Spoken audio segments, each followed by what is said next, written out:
refuse to lose. I'm built to win. Applied myself, I filled it in. No time for the doubt, they counted me out, I'm getting it in. Yeah. No time for no loss, I'm paying the cost, I'm in it to win. Yeah. Refuse. Mine, it can't be diffused. If you ain't thinking the same, then we playing by different rules. You can't see the vision, we living different views. Until we complete the mission, keep getting up, never snooze. I walked a mile in my shoes, had the mind of a fool, chasing diamonds and jewels. Trust me, I was confused. Started minding my business and used my mind as a tool. Ended up finding my purpose and found the time to get to it. They told me I couldn't do it, they told me I couldn't make it. They sold it, could never break it. That's sadly mistaken. I need a piece of the pie, I want it so bad I can taste it. They told me like Toby, keep on running, toes they gon' take them. Refuse to lose, built to win. Applied myself, I filled it in. No time for the doubt, they counted me out, I'm getting it in. Yeah. No time for no loss, I pay for the cost, I'm winning to win. Yeah. Refuse to lose, I'm built to win. Applied myself, I filled it in. No time for the doubt, they counted me out, I'm getting it in. Yeah. No time for no loss, I'm paying the cost, I'm in it to win. Yeah. Refuse.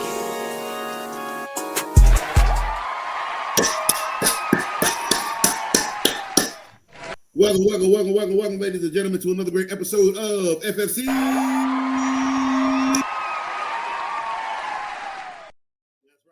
That's right. FFC is brought to you one in part by Stranger Things. That's right, people. Yes, I'm so excited. Stranger Things drops next Tuesday on Baby Girl's 7th birthday. I'm excited. I can't wait for season 5.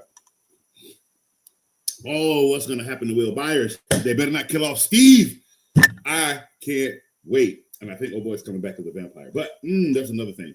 But yeah, I'm so excited for this movie or for this show. Very, very, very big fan of Stranger Things. So guys, please, if you are a fan, we will be watching on next week. So I'm excited. But that is next week. Today we are here for what? Week 12. That's right. NFL fantasy football, baby. We are here. We are in week 12. We got what? Week 12, week 13, week 14. Some people may have a 15. Some people may have that extra week. But in hindsight, playoffs actually do start in 4 weeks.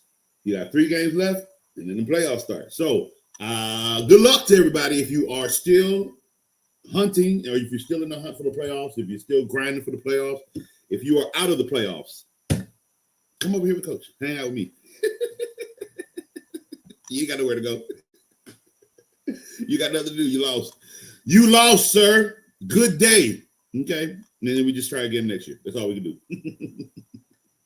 All right. But for those of you who are still in this dogfight, congratulations. Good luck.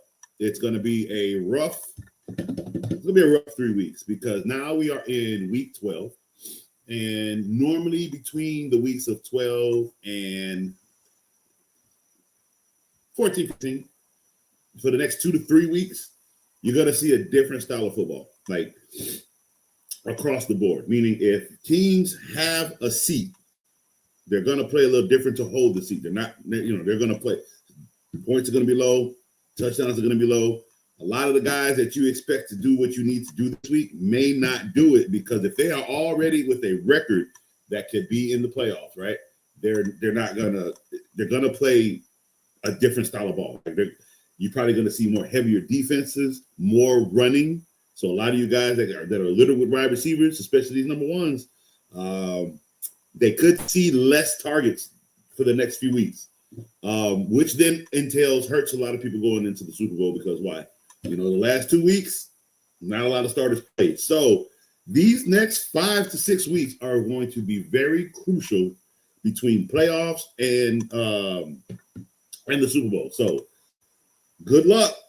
Okay, good luck because the style of football for the next 3 weeks, it's just going to change. For instance, if you have Genty is out. If you've had Genty all season, he's probably been on your bench for most of the time. It just doesn't look like it's going to be anything this year. Gino can't throw the ball. He has 12 touchdowns. He has 13 interceptions. Like, it's bad over there in Raiders land.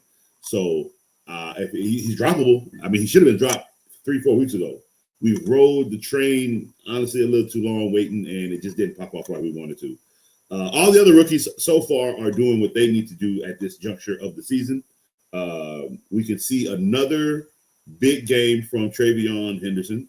Not 3 touchdowns, but maybe 1 touchdown for 80 yards, like 80 yards rushing. He could catch 2 if he catches another one in the end zone. Who else? You're going to see some more running from Bijan in Atlanta. Actually, I take that back. Atlanta is going to have more of a mixed offense because Kirk Cousins is going to be behind him. And mind you, he has a week to prepare, so hopefully it's going to look a little bit better than the first time he came back in. I don't know if age caught up with Kirk yet, so we'll find out. We'll find out in this back half of the season what Atlanta can do with Kirk Cousins. If it's anything close to what he did last year, again, if you need a wide receiver, Darnell Mooney might still be on the waiver wires. He loves targeting Darnell Mooney, so that might be another route you could go. I would stash right now just because I don't know what it will actually look like with Kirk Cousins coming in, this late in the season. He hasn't played football since I think around this time last year when they benched him for no reason because he had a few bad games and they got scared they were going to miss the playoffs, so they put in Michael Penix like that was going to do anything different. And what happened? Oh, you missed the playoffs. You should have stayed where you were. Should have stayed where you were. Look, I can't even talk crap. Anyway, all right, so we are here for week 12. Let me pull up my sheet and let's go over these games for week 12. Let's see here.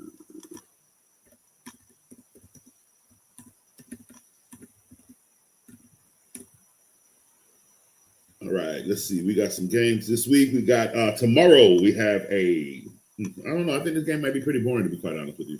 But we have Bills and the Texans. Texans are home tomorrow. Bills will win this game, maybe 24-10. CJ Stroud may play Thursday night. I'm not. Let's see. Let's go look and see what this. He had to. I mean, he's in the concussion protocol, so he would have had to have practiced yesterday, Monday. He would have had to practice Monday. No, Tuesday. Sorry, they don't practice on Monday. He would have had to have practiced on Tuesday.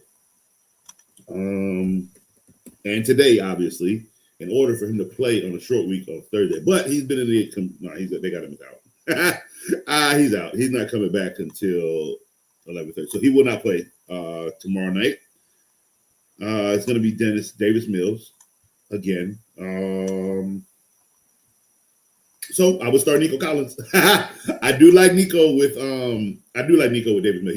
His numbers have been extraordinary ever since Davis Mills has taken the helm at quarterback. And there's no indictment to CJ Stroud. Their offense, how they work things together because they're missing pieces, is struggling. Davis Mills is a different offensive package, okay? So the offense is working for him right now. There's no film on him right now. That's why it's looking kind of good. The minute a defense gets enough tape on Davis Mills the rest of the season, you're going to see a change in how he's able to run. You're going to see a change in how often he actually feeds Nico Collins. That's what you're going to see a change in. He's running easy routes to get open, which is fine. He's a great receiver. So it's working right now. Will it work this weekend on a Thursday night? Yeah, it will. I see Nico Collins for at least 4 catches for 75 yards. My only problem is I don't know if he'll get in the end zone with that. That's my only issue with Nico Collins. For me, if you got a better receiver, I would play that other receiver. If Nico Collins is what you have, or if you can at least put him in the flex, yeah, I don't mind flexing Nico Collins on Thursday night. Let's see. Oh, there we go. All right, so we have Steelers versus the Bears at 1 o'clock. Steelers are on the road. I do like. Is Aaron Rodgers out? I think so. I think he is. Don't think he's going to play this week.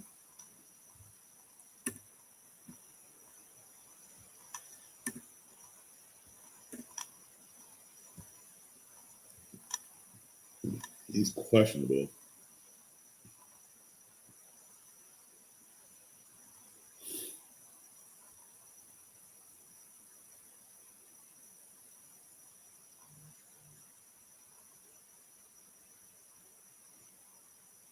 Yeah, I'm gonna go. I'm gonna go with Steelers.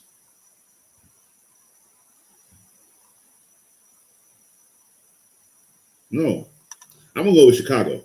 I'm gonna go with Chicago. I think Chicago's team is built better than the Steelers. Um,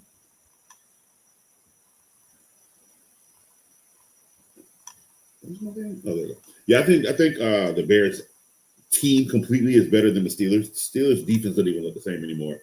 Um, I'm gonna go with Chicago at home. Yeah, I'm gonna take Chicago at home on this one. Colts and the Chiefs. This is a oh, this is a good game here. Chiefs are 5-5. I just don't think they can fall to 5-6. They have to find a way to mount these Colts. I'm gonna have to go with the Chiefs at home in this game.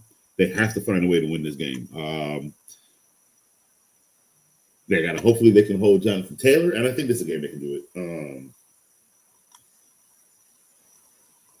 I'm gonna say Chiefs 27, Colts 24. I think it'll be a pretty close game. Vikings, Packers. I'm gonna ride with the Packers on this one. They're riding high right now. Give me the Packers at home. JJ McCarthy is looking pretty soft as he should. He's a soft quarterback. I have nothing good to say about JJ McCarthy. I'm sorry. I don't like him as a quarterback. I think he's really soft. Giants and the Lions. We got the Lions at home. We get the Lions at home against Jameis Winston. Jets, Ravens. Give me the Ravens at home against the Jets. Like I said, the Ravens had from when they won that game at home. Who they played? Miami. When they beat Miami at home or on the road, well, I say at home because Lamar was home. I told you from there they was going to go on a winning streak. So give me after their toughest part of this winning streak was the Browns. They beat the Browns. Give me the Ravens against the Jets. Absolutely. Patriots, Bengals. Give me the Patriots on the road against the Bengals. Seahawks and Titans. Seahawks need to mount back after that loss. So give me the Seahawks against the Titans on the road. On the road. Jacksonville Jaguar versus the Arizona Cardinals. Cardinals are hot garbage. Man, I had trolls coming here last week just ripping me to shreds because of how bad my take was on Kyler Murray and these Arizona Cardinals. And I haven't seen them since. Have you guys? Chat, you seen them trolls? I haven't seen them. Flooded the chat with nothing but negativity. Just to be wrong. But you know what I got for that negativity? I got views. I got comments. What more could I ever ask for? You know what I mean? Thank you, trolls. But yeah, Jacksonville will beat the Cardinals. Browns and the Raiders. Oh boy, if Shadir plays in this game, if he starts in this game, and if he's properly prepared, he should beat the Raiders. The Browns should beat the Raiders in this game. The Raiders are bad. Okay, the Raiders are absolutely bad. If the Browns lose to the Raiders, the Browns coach needs to be fired because he is an incompetent coach if they cannot beat the Raiders. I'm so sorry to say that. You've gone through 3 quarterbacks. You have been unsuccessful in every realm. If your third quarterback, who you've given no first-team reps to this entire season, cannot go out here and beat the Raiders. If you can't do it, you deserve to be fired because you have not handled this team well as a head coach. You have not managed this team well as a head coach. You have not led this team properly as a head coach. You have done nothing to your job substantial for the Browns to have a winning season. Nothing at all, sir. You've done nothing. What you have done is you've just sat there and you've just let things fall where they fall. And then you just make decisions when you have to make a decision. That, sir, is not leadership. That, sir, is a yes man. We don't want yes men in the NFL. Okay? We don't like those guys.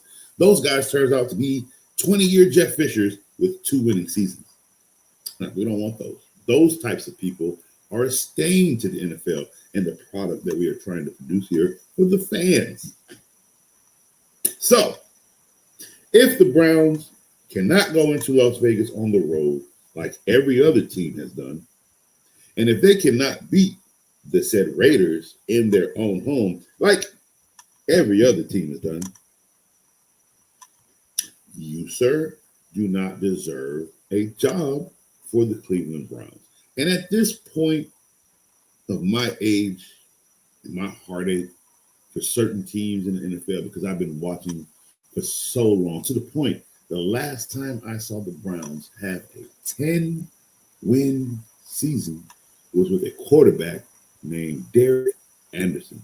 And they still didn't even make it into the playoffs with a 10-win record. The Browns have not had a winning record since said Derek Anderson's days.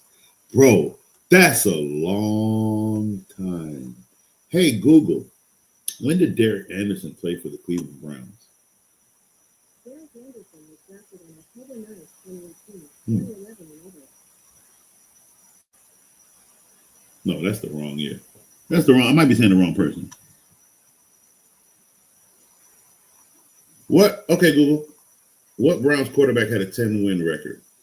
I don't think it was Derek Anderson. Or it could have been. Oh, here's some useful information I found on the web.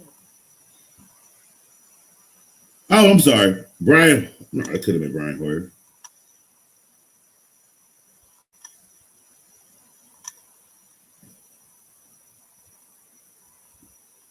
That might have been Brian Hoyer.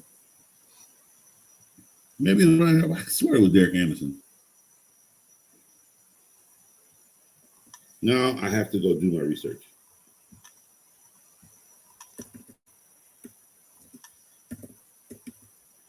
It might have been.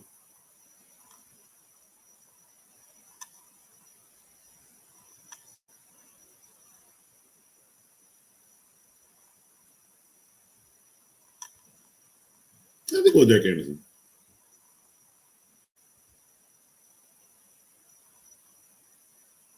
Where is it? Derek Anderson, Cleveland Browns.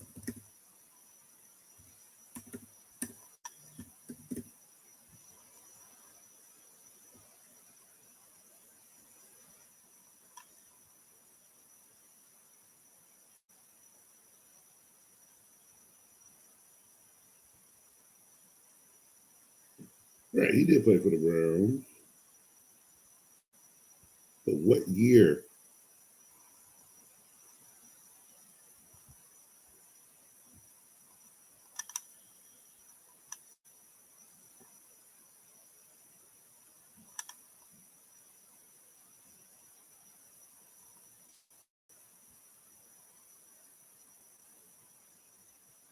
Where are you? Where are you? I'll find it. And now I'm stuck on the research, so I can make sure I got the right information.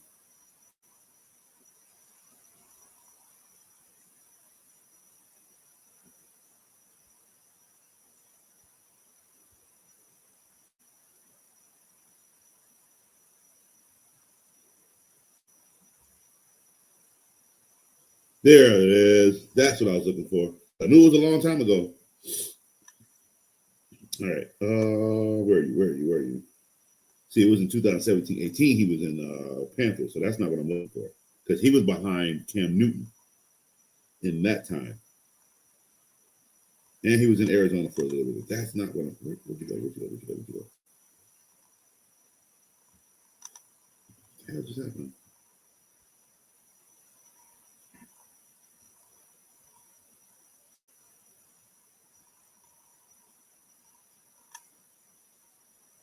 Two 2007.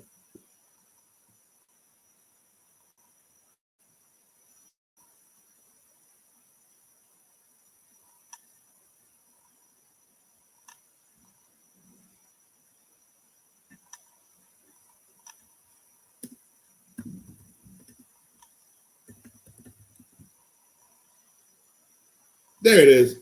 I knew I was right. All right. Had to take a minute. Had to do a little typing, had to do a little research. But as I was correct, the Browns have not had a winning record since 2007. And we are in 2025. So I think it is set time. The Browns really do some work or sell the team, because here's the thing. How long are the fans for Cleveland going to basically sit here and be a dog show? Like, it's not fair. Like, certain times organizations try to find ways to just be better. They make moves. They make sacrifices. What have the Cleveland Browns done in any fashion besides throw a buttload of money at a player who has not played football since he's gotten the money? Like, the Browns just haven't been good in a long time. They had a slight like positiveness when Baker was there, and they ruined it with Freddie Kitchens' sorry ass as a head coach. The Browns just need they really need a leader in this organization that the fan base can trust, because golly, bro, I feel bad for the Browns. This is an organization I actually feel bad for. Like, it's like a curse. They just can't win football games. Again, they had a 10-6 record and missed the playoffs. Still didn't make the playoffs. That was like the only thing they had on that year was a winning record. And then Derek Anderson played like horrible the next year. Then they got rid of him, I think, after that. So I feel bad for the Browns. And I wish there was somebody that really came in and loved the sport of football and loved the organization enough that really took their time and put their intelligence together on how to properly build this team for the fans. Like, you're making fans come here to the stadium to watch you guys lose. Every year, by the way. Like, this isn't just this year. This is since 2007, the Browns have not been good. Every team in that division has found a way to get better, except the Browns. No light, no energy. What, just Myles Garrett? That's it? You overpaid. Only reason I say you overpaid, you gave him a lot of money to stay because he was ready to go. And this is basically all you have. It's sacks. That's it. Nothing else coming from this team, just sacks. So, again, if Sanders comes into this game against the Raiders and is not well prepared, you will know if he's prepared. You will know if it's him or if it's the staff. And if it's anywhere inclined on the staff, guys, I'm sorry. This coach has no business being a head coach in the NFL. Point blank. Next, we have Eagles Cowboys. Ooh. Cowboys have picked up some steam. Is this their first or second meetup? Let's go look real quick. Eagles.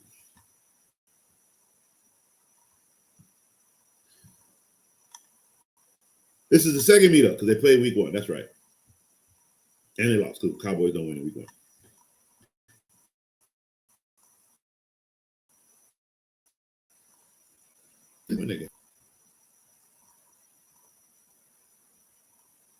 Was that right? Was that right?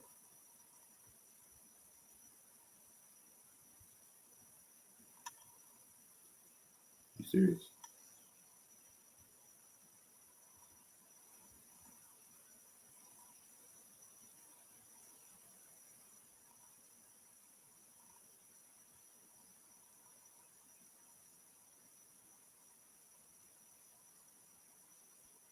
Where are y'all? I know they played first.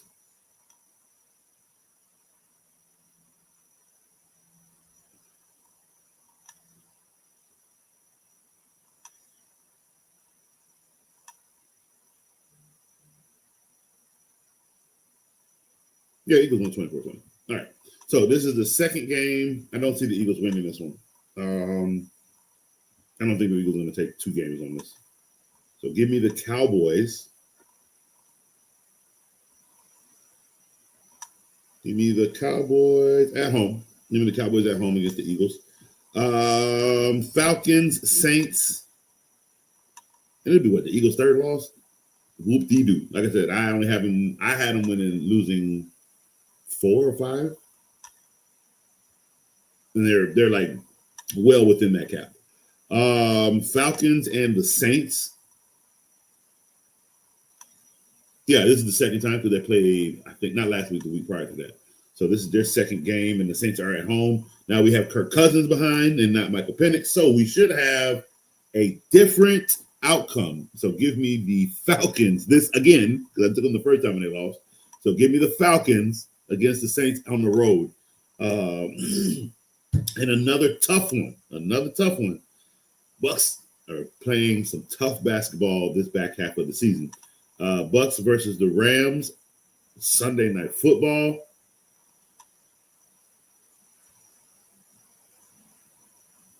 Put the lights on Baker Mayfield. Give me Baker for the win. Give me Baker Mayfield. Give me the Bucks for the win on Thursday night on the road in SoFi Stadium. Yeah, I'm taking the Bucks. Monday night, Panthers, 49ers. Give me the 49ers at home on Monday Night Football versus the Carolina Panthers. All right, chat, real quick. I see we got a lot to talk about here in just a moment, so I'm going to take a quick commercial break. And when we come back, we will dive right into these comments and get some questions answered for you guys and have a wonderful, wonderful back half of the show. So, quick commercial break, and we'll be right back.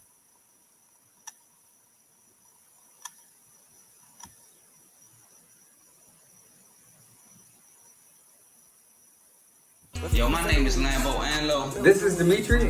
This is Ed Hahn. My name is Daryl Julian, and this is Refuse to lose sports. Refuse to lose sports. Refuse to Lose Sports. Refuse to lose sports. Mine, it can't be diffused. If you ain't thinking the same, then we playing by different rules. You can't see the vision, we living at different views. Until we complete the mission, keep getting up, never snooze. I walked a mile in my shoes, had the mind of a fool, chasing diamonds and jewels. Trust me, I was confused. Started minding my business and used my mind as a tool. Ended up finding my purpose and found the time to get to it. They told me I couldn't do it. They told me I couldn't make it. They sold it, could never break it. That's sadly mistaken. I need a piece of the pie. I want it so bad I can taste it. They told me, like told me, keep on running toes. They gon' take them. Refuse to lose, built to win. Apply myself, I felt it in. No time for the doubt, they counted me out. I'm getting it in. Yeah. No time for no loss. I pay for the cost. I'm winning to win. Yeah. Refuse to lose, I'm built to win. Apply myself, I felt it in.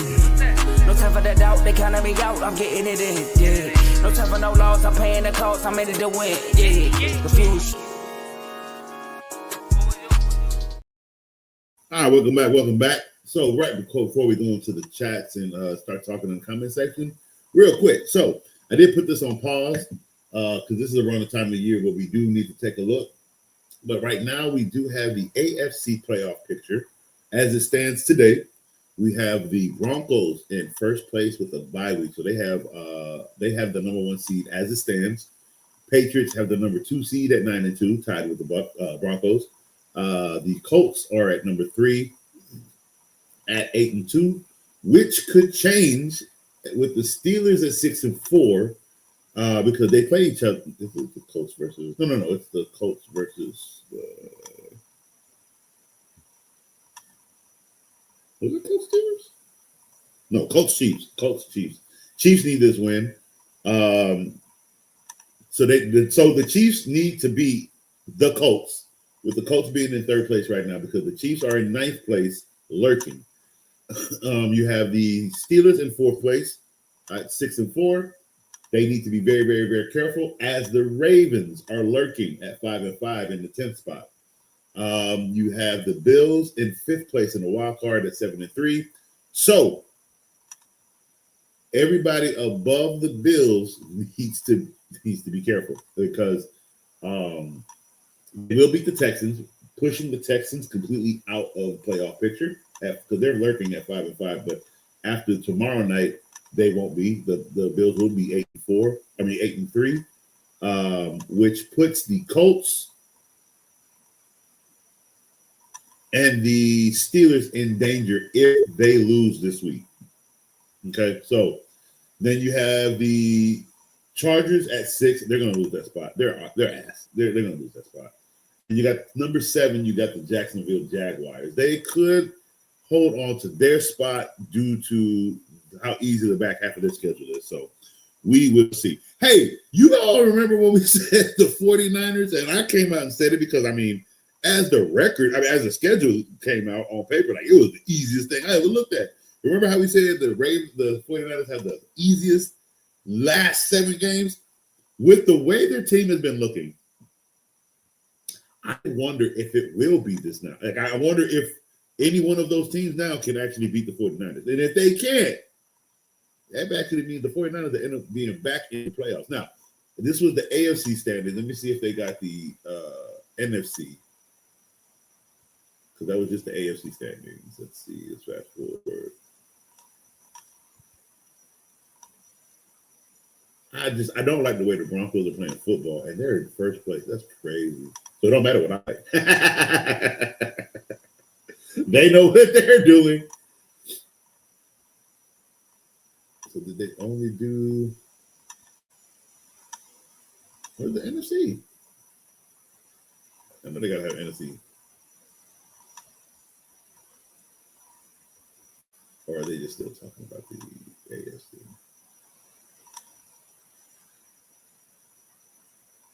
Well, good morning, football family.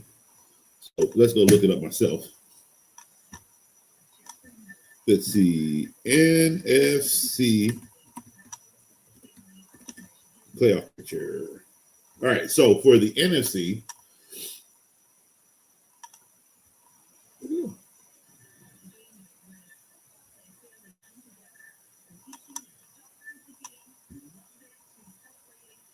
all right. So as of now, you got Detroit at number 1. Wait, that can't be right.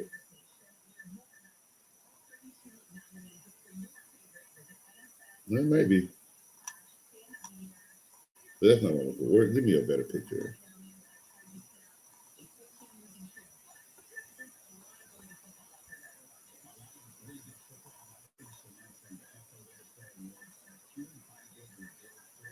All right, here we go. NFC. It should be Philly on top. Thank you. I don't know why they had. So, okay. So we got Philly on top at number 1 and the number 1 seed with the bye week. If it stands at 8-2, you have too loud. So sorry. You have the Los Angeles Rams at the number 2 seed at 8-2. Chicago Bears are the number 3 seed at 7-3. Tampa Bay has dropped to the 4th seed at 6-4. And they definitely have to win this game against the Rams. They have to.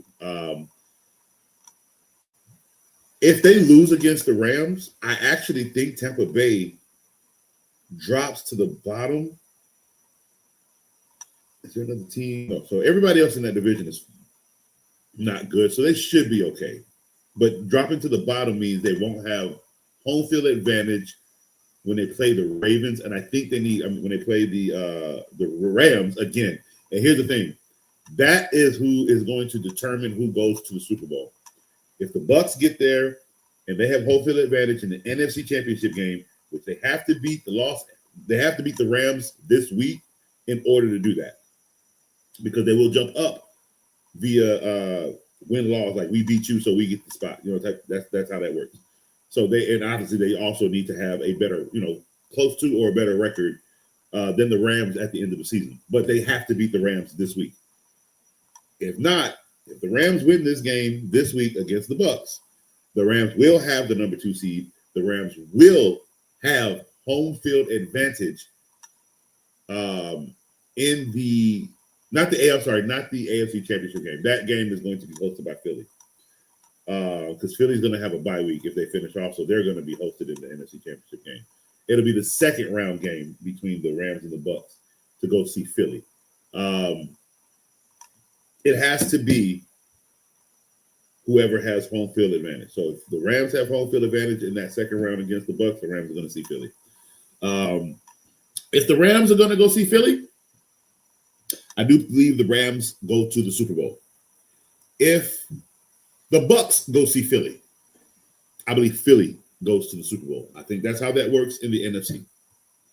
Seattle at number 5 at 7-3. Green Bay is 6-3-1 at number 6, and San Francisco 49ers, who have one of the most struggling teams right now, just because of in and out injuries. They're 7-4.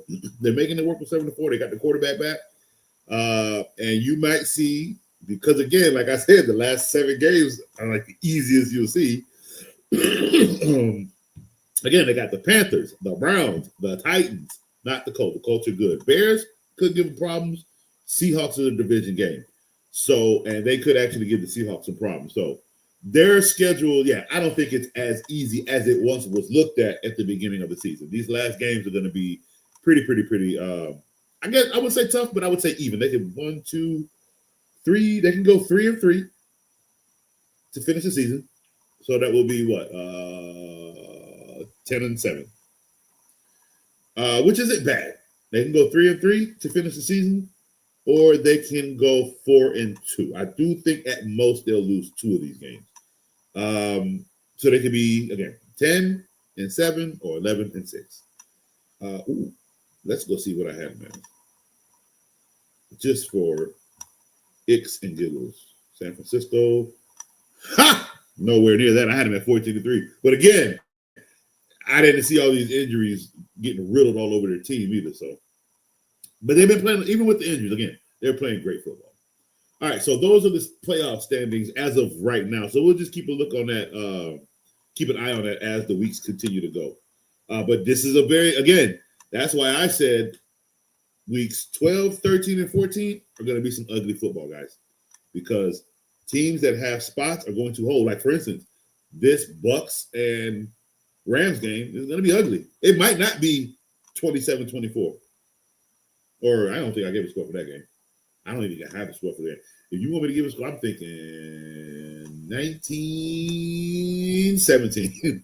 Something I think it's going to be an ugly football game because the Rams are trying to hold that spot and the Bucks are trying to take it. So it won't be a shootout. If that, you know what I mean? It's going to be like what you saw with that. What was it? Seahawks and Rams. How for most of the game it was stuck at 14-12. That's kind of what you're going to see with this Bucks and Rams game. Like, it's not going to be a fun game to watch. Like, no, it's going to be fun for us to watch. It's not going to be a fun game for them to play because of there's just this week there's so much on the line. There's so much on the line for so many teams. So many, like for instance, the Texans and the Chiefs can't lose another game. You know what I mean? Like, it's that ugly for them.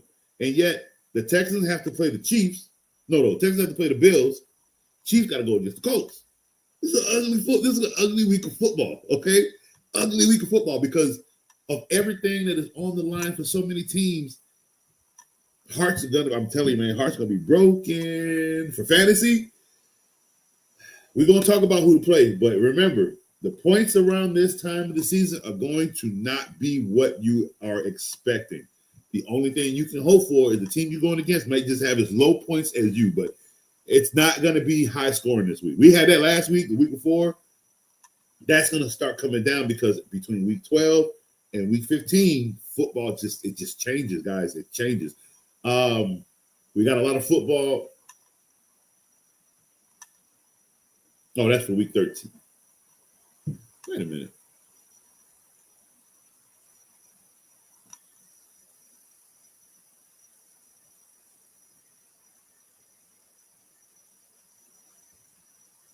Well, I guess that'll be for week 13. Never mind. I'm tripping. Oh, yeah, we don't have that much football next week. Ooh.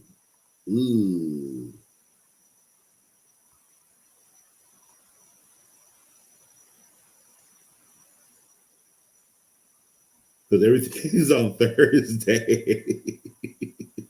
And they gave us a Friday game. So Sunday's going to be light. Next week is going to be a weird week of football. So get your lineups. Let's go get these lineups ready for week 12. That's what we need to be concerned with. Week 12. All right. I'm here for you guys. Patrick. Whoa, no, that's too early. Not you yet. I'm so sorry. Got to go all the way to the top. George, welcome in. Thank you for tuning in. Otten or Schultz this week? Ooh. I don't like Schultz on a Thursday night. But let's go look at something real quick. I'm glad you asked that question because it is Davis Mills, and let me see what Schultz has looked like with Mills.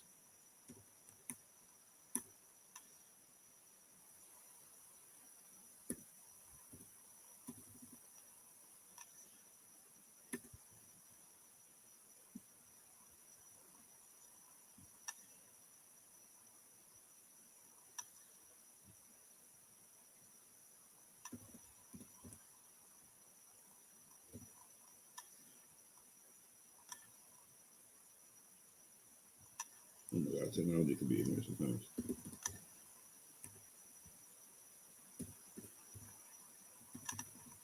You not gonna let me put a name? All right, whatever.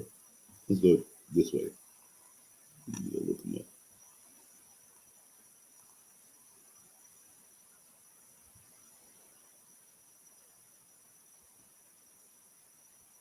Oh, Mr. C. Oh my God. Anyway, let's see. With Davis Mills. All right, and let's go look at Otten. I do like Davis. I do like Schultz.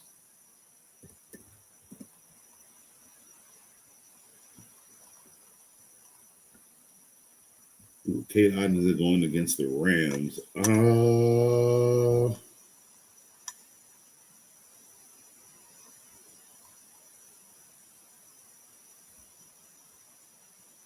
I like Schultz.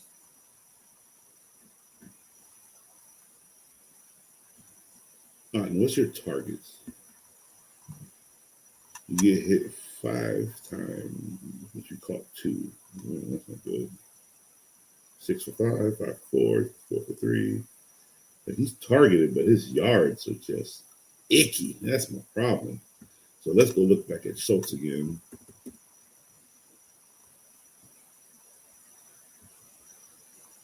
It's going to be a big game in Buffalo. He's a target. They're going to use him. They only have Nico Collins, so they're going to have to use him. As you can see, 9 for 6, 11 for 7, 8 for 6, 3 for 2 was his lowest, 10 for 9, 6 for 5. We're going to go with Schultz. His yards are a lot better, too. Like, a lot better. Like, he only has 1 touchdown on the season, and you wouldn't know that because he catches the ball. So, yeah, let's go with Schultz. I like Schultz this week.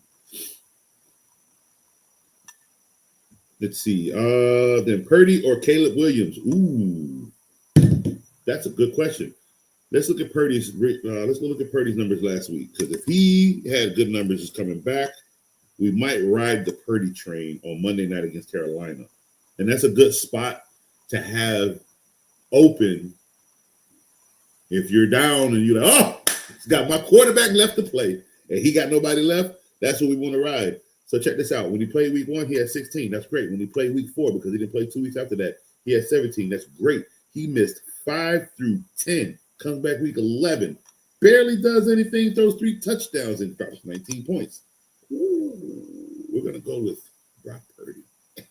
Here's why. Because every single time he comes in the game, he has great fantasy points. Now, mind you, week 1, he had 2 interceptions with the 2 touchdowns. Week 4, he had 2 interceptions with the 2 touchdowns and a fumble. But he had 309 passing yards, 277 passing yards. So he had 16, 17, maybe more if he didn't drop the 2 picks. I get it. But he came in week 11 with 3 touchdowns, no picks. 19 points, 200 passing yards.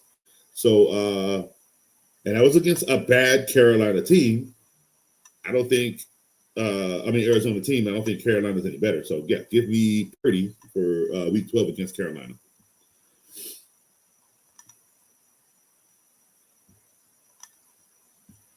CJ Stroud, Niori, how we doing? Yep, he's out again this week. So it's Nico with your boy playing. Davis Mills is playing. So yeah, Nico is going to get fed. Also, I'm sticking with J-Mo. The K9 matchup is so juicy. Personally,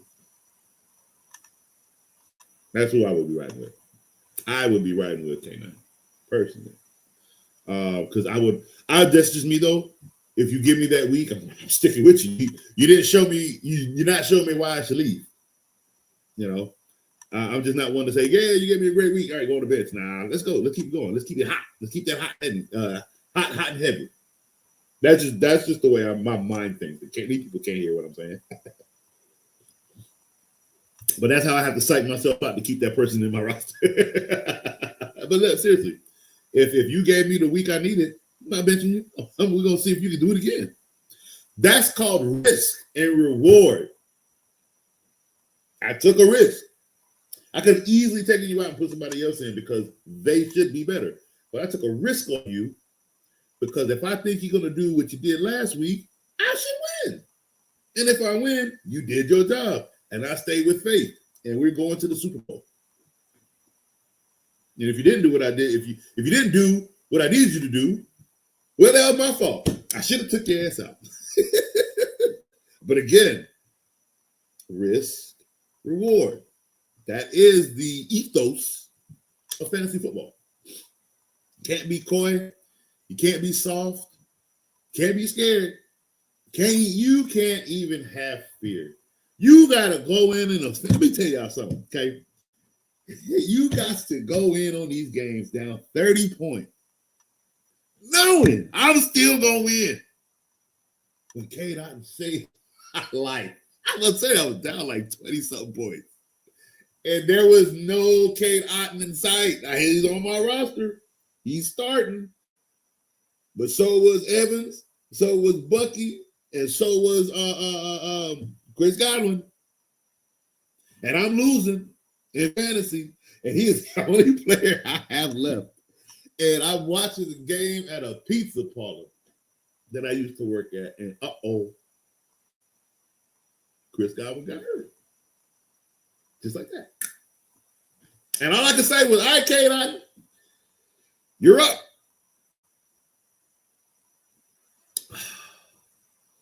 Two touchdowns for Baker.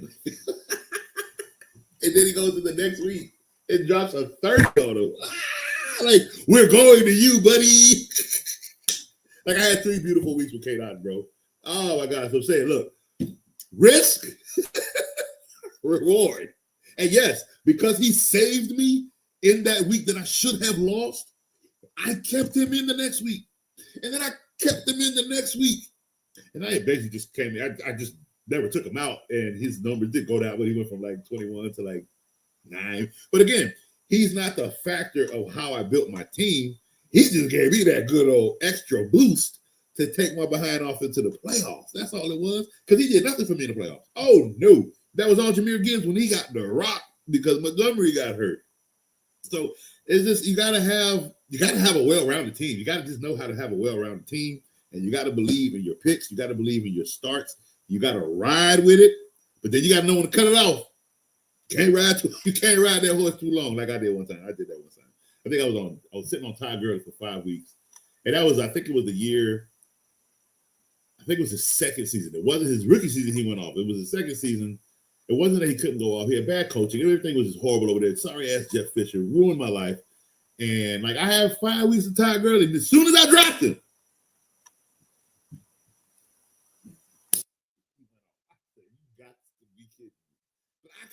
I personally couldn't hold him on my roster because it was nobody else I planned on dropping. And yeah, I lost everything because I let that go. I didn't lose to him, but that was the season that I didn't have a good season anyway. And then I had that. It was horrible. It was horrible.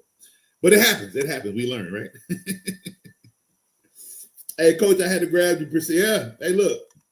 The team might be losing, but he going to throw the ball 58,000 times. He going to get you 5,000 yards. No touchdowns. But he going to get you a lot of yards, man. And right now, Hurry's playing bad football. You might be able to be, hey, is Kirk Cousins not available? Like, what's wrong with playing Kirk? At this point in your juncture, I would prefer Kirk over Brissett. But I don't know because, again, Brissett's not playing bad football. His entire team is just horrible. They don't have no money. They gave it all to that little boy who runs around in a circle and just throws ball in there. Trick shots type stuff. So they broke. They ain't got no money right now. So, I mean, you could go with Brissett for the purpose of the yards and the garbage time touchdowns. Like, I mean, he's gonna score a touchdown. The only thing you actually really have to worry about with this late in the season with the Cardinals is him getting hurt. That's really the only thing you really, really, really have to worry about. But can you play Brissett? Yeah, you can. You absolutely can. I mean, over Herbert right now, Herbert got you what you needed. This time, buddy, you might have to drop Herbert. Here's the thing: ain't nobody in R2L gonna pick him up. I can tell you that emphatically. Ain't nobody gonna pick him up. Everybody else in R2L got their quarterbacks. You got lucky with Herbert because he started the season playing really great football. That's luck because my God, he looks like ass right now. And that only comes from basically you. Like, you just did not grow as a player. It looked good for a while. Coaches figured you out. You look softer than golf when it comes to getting. Hey, buddy, I have never seen somebody run away from that like Herbert. Like, he runs away. I saw that in, like, when I coached, like, Little League football, I used to see that. Okay, I had to go chase the kid down because he got scared he was going to get hit because the big boy was trucking him down. That's what Herbert looked like, man. He's like, oh, no. So, I mean, at this point, take a man in this game. I would go with Brissett. He's at least a man. Kirk Cousins is a man, okay? Y'all going to leave Kirky alone. Pick up Kirk Cousins. I'm a Kirk Cousins fan. I ain't gonna lie. I love Kirk. Man, I'm a Falcons fan. I'm telling you, they suck. Aha, J.R. Weezy. And then, you know what? You want to know my complete? I know it is, bro. I know it is. And look, and you know what's funny? You know what's funny? Here's what I like. I don't like. The Browns, the Falcons, the Titans,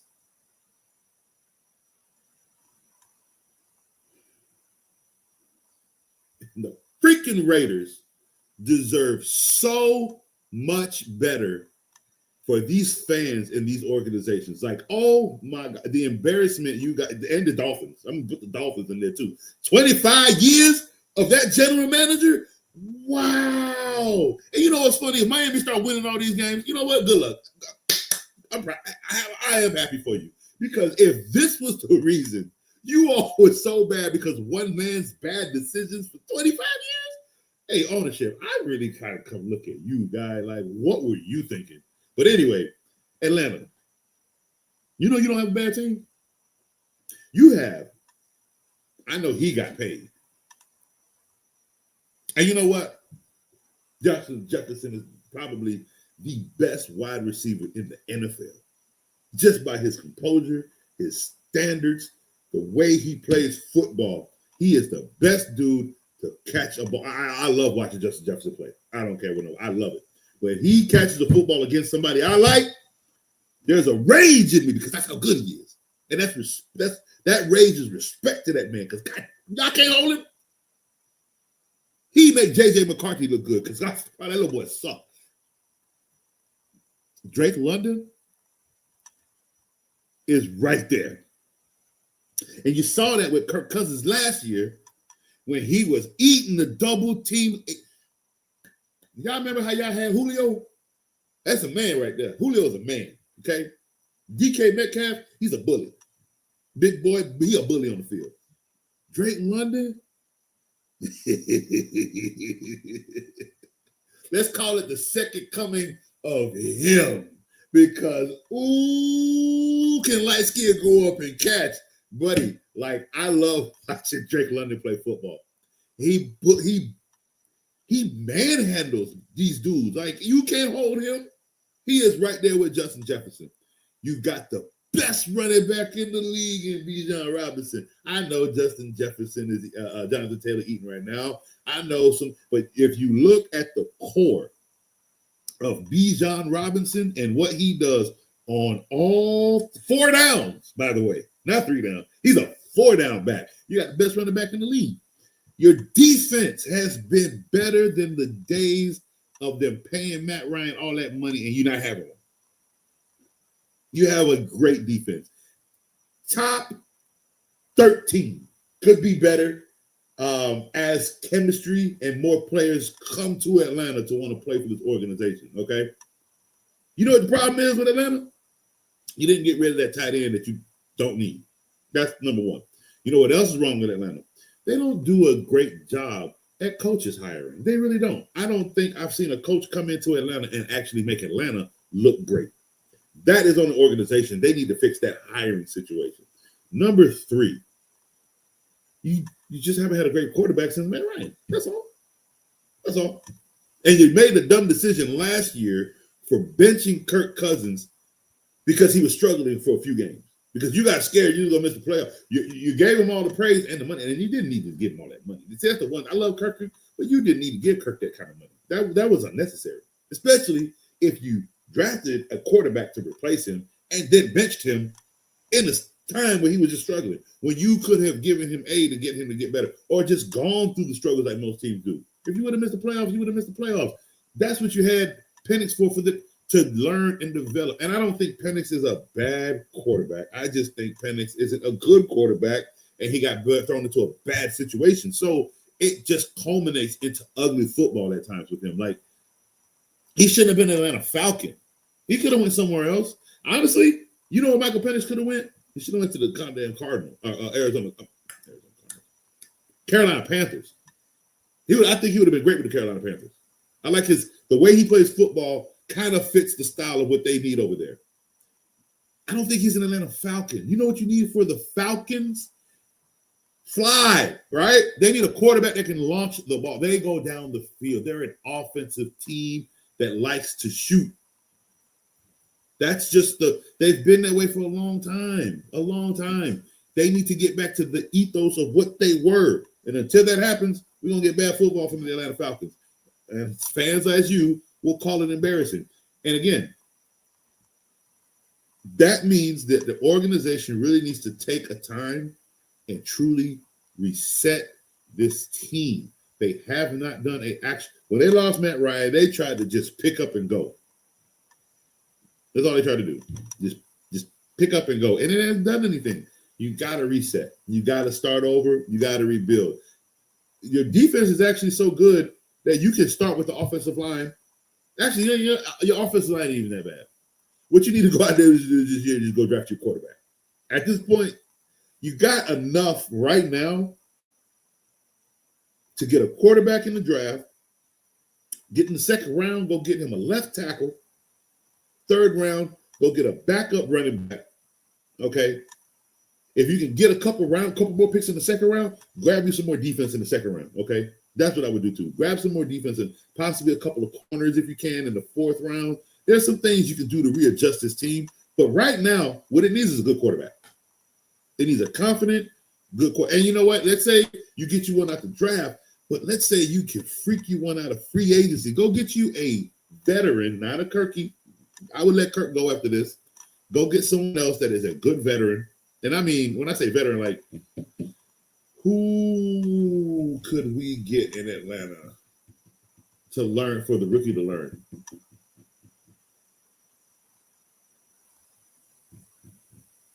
He's not a good teacher, but I promise you, you can learn a lot from him by watching.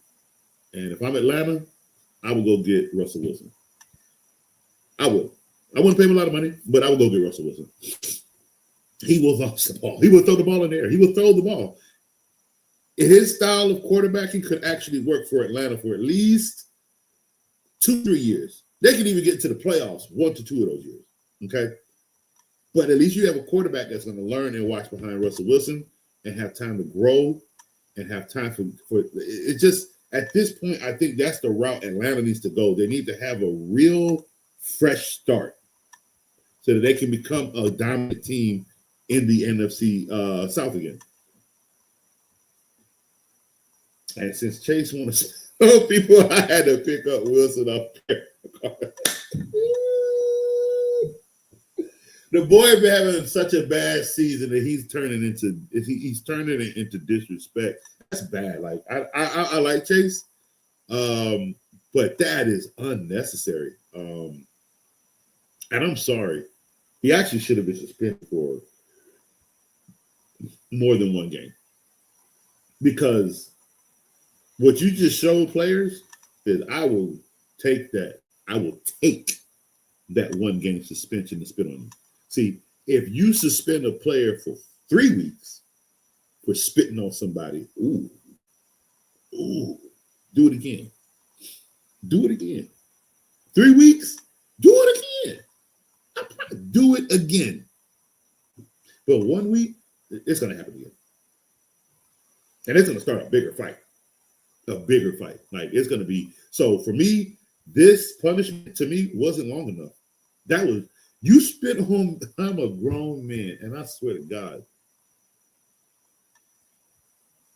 if anything from inside your body touches me in my face directly because of your anger, I don't know what trigger that would do to me. You know what I mean? I could just untrigger myself and wake up and realize, man, I got myself behind bars for what he did to me. See what I'm saying? Triggers make you switch, flip, and you will black out. You men and testosterone, that is the wrong environment to do crap like that. So for me, a 1-game suspension, that wasn't long enough. It really wasn't. I'm sorry. That is a direct disrespect. Oh my God. It's gonna happen again. That's why I don't like it being a 1-game suspension, because it will happen again. Not by him, but another player will see that. That's all I got to deal with. Meaning I can get away with this in week 1. I can get away with it if we on a losing team and my team suck and I don't give a damn care. Last game of the year, I'm gonna spit on you. You see what I'm saying? So what you gonna do? Suspend him for what? The first game of the season? Maybe the first 3 games? No, it's too late now. It's too late now. You didn't take enough away. You ready to take away somebody's money because they used their head wrong in the game, accidentally, by the way. Half of these are just because these people turn late and I'm turning in the same direction. Oops, I'm sorry, I didn't mean to. And you had to fine me $500,000? But he spit on this man. He get a game?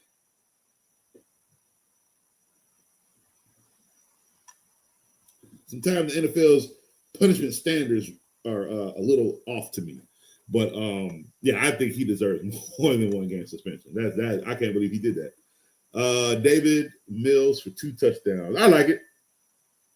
I got him for 2 touchdowns against the Bills. Like I said, I got a game. That game probably would be 24-14, 24-17. Texans cover the spread for sure. Gabe Owners is coming off IR. Ooh, what is that? Conservative. Welcome. Thank you. I'm glad you said that. Let me go look. Because you might be right. I'm going to go look. I like that he came and said that the Texans are covering the spread. It's a Thursday night game. You know how I talk about Thursday night games. They're so minimalistic. They come in. Again, I told you, one thing I do say every Thursday, what they're going to do, run the ball. They're not wasting time airing the ball out on a Thursday night off of a short week. They're going to just run the ball. And every Thursday night, what have we seen? Running. Texans. 32 points for Trey. We ain't seen Trey hands all year. What did he do on Thursday night? Yeah, I ran the ball. So let's go see. Let's go see what they got this game at. I'm on Hard Rock right now. Oh, yeah. Coach do some gambling. I'm better in NFL than NBA. That I can tell you. Let's see. Ooh. Why would they do this? And they got it at -110. Okay, so they got the spread at 6. What did I say? 14. Texas will have. I said 17-24, right? That's 7.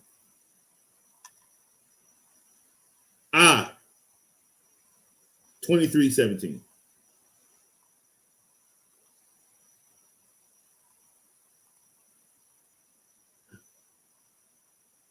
$19-17. Could be 19-17. Yeah, I'm thinking 2017 or 19-17. Texas won't go over 17 points. Oh, and they got they got it at +225, -275, and they got the over/under at 43.5. Ooh, let me go do some math real quick. Let's go do some math.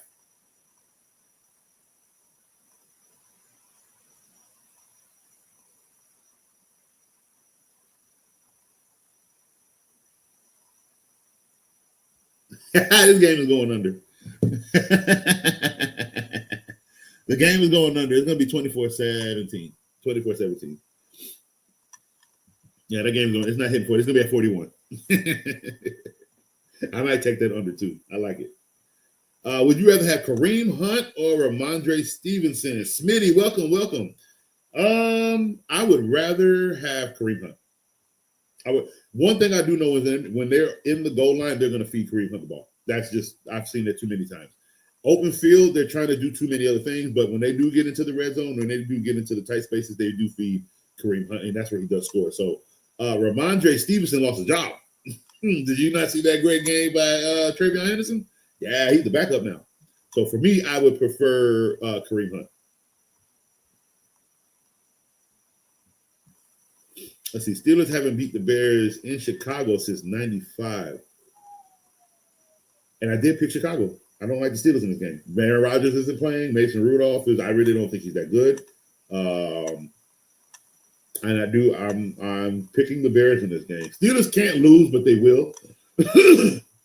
They're struggling. I doubt they go into Chicago with as bad as they have been. I doubt they go into Chicago and win this game. So I do have Chicago. Like I said, I think the Bears collectively are a better team. I don't think Caleb Williams is better than that person. I don't think this receiver is better than that defender. I just think collectively as Chicago, and after that embarrassment that they went through in Detroit and how they are licking their chops because the Lions coming right back around the corner. Go Bears! The Bears!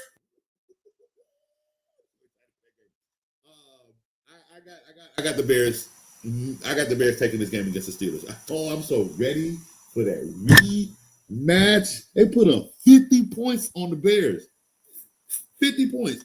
And the ownership and the coaching staff and the team said, okay, we failed. We looked bad. And they had their laughing. They laughed. Yeah, you know what I'm saying? You want to go over there to the rival? We showed you what it was. And they ran his play from the end zone as a celebration. Oh, look here. As a man, look here. Shadir Sanders starting Sunday versus the Raiders. We about to talk about this. I told you what I said earlier. We're going to get back to this. But as a man, if I'm that coach, right, and I know how good I am, right, I love what you did to me. And I love that you displayed that on national television. I love it. See, but you know what that's called? That is pure natural competition.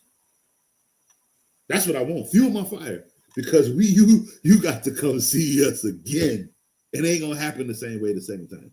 I love stuff like that. So that's the game I'm looking forward to, that rematch between Chicago and Detroit. It's gonna be a doozy. I promise you that.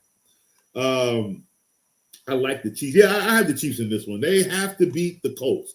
That is why I like the Chiefs. They don't have any other choice around this. Like, it's beat the Colts or we beat ourselves out of the season. They cannot go 5-6. They can't.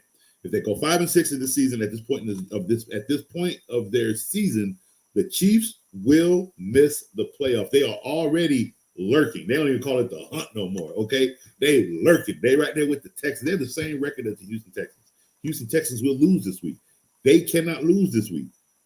They cannot. Chiefs have to win. They have to beat the Colts. The funny thing is, though, the Colts have to win to maintain second seed. They have to. There's a lot of have tos this week. I'm telling you, it's gonna be ugly football, guys. These points. That's what. Let me see what else Vegas got. Let me see what else they got over at Hard Rock. I would look at all these. I would look at all these spreads now. They got the Detroit and Giants at -10. That one I believe. Yeah, that one I believe. New York, Cincinnati at 8.5. Yeah. Minnesota, Green Bay at 6. But they got it at 41, so they got it as a low-scoring game. I'd take the over at 41, to be honest with you. Indiana, and there you go. Indiana and the Chiefs, they got it at -3. And they got it at 50 flat. Whoa! What they are saying is this game is going to be won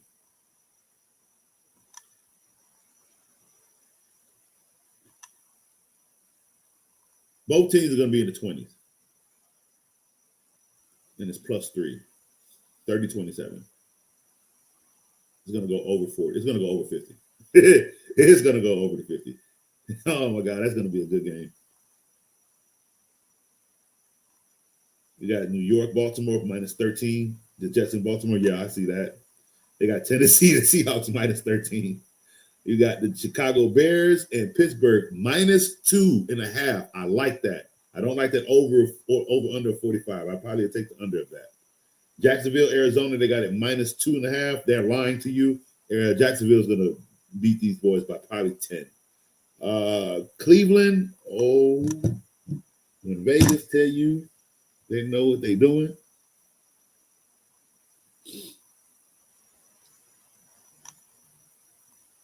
Guess what game I'm taking this week? It has been announced that Shadir Sanders will start against the Las Vegas Raiders. Give me Cleveland +3. Yeah. You know what they got over under? 36. They got the over under at 36. Let's do some math. What they're saying is, with a -3, right? This is what they're saying.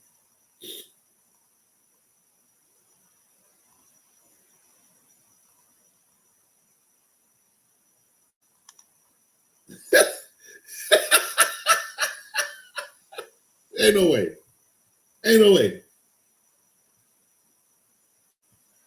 So let's try this.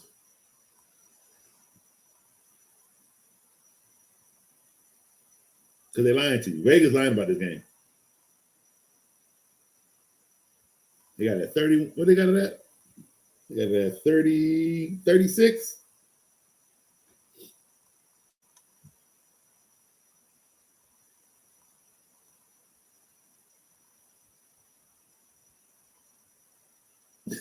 There's no way. Look. Look, there's no way you could take. There's no way you can have a ±3, right? And the over under be 36. There's no way. The math ain't mathing. How? To get 36, somebody has to have 20. Somebody has to be in the 20s, right? So you're gonna go over 36. Like it's not gonna stay under. You don't take the under in this game. You see what I'm getting at? Because to get 36, somebody's got to have 21. Other persons to get even close to that has to have 14. So is this game going to end 21-14? It could and go under. Absolutely. But that's not ±3.5, is it? No. See, this game is going to go over because if you're gonna what's the word I'm looking for? What is the word I'm looking for? If you're going to cover the spread, right, that would mean this game has to go over. So, Shadir will have a victory against the Raiders. The over will be over 36. So give me Cleveland +3.5. You see how that works? I love this stuff. Cowboys beating the Eagles at home. Absolutely. They will beat the Eagles at home. I even have them on my cheat sheet beating the Eagles at home. Patrick, how are we doing today? My boy? We got thank you for tuning in. Appreciate it. We got a 12 team. You are 7-4. Good job. It's a PPR. 2 wide receivers, 2 running backs, 1 flex. Trey Sutton. Y'all are still trading at this point? Let's see. Trey Sutton and Woody for Waddle. Running backs are Gibbs, Hendy, RJ, Woody, Tootin, Wilson. Receivers are CD, Mbuga, Sutton, BTJ, and Pierce. Let me ask you a question, because I do want you to trade for Waddle. Miami's going to have a good back half of the year. Can I ask you a question? You need Pierce? Meaning, is there somebody else over there with Waddle that you like at a lower end but know has high value that you can do a 2 for 2? instead of a 2-for-1. Because get rid of Woody, which is good. Right? Oh, so yeah, it would be a 3-for-2. It would be a 3-for-2. If there's someone else on his roster, you can do a 3-for-2 and get rid of Pierce and get somebody else with a little bit more higher value. If you can do that, that's the trade you should try to muscle. But for now, I am okay with the Sutton and Woody for Waddle. Absolutely. Tyler, well, thank you for tuning in. Thank you. Would you have vetoed a Drake London, DJ Moore, Parker Washington for St. Brown and McLaurin? Hell yeah! This dude is getting Drake London and Parker Washington. Okay, DJ Moore, he's it depends on where the ball goes with Chicago. Actually, let me go look at DJ Moore's record. Let me go look at DJ Moore real quick.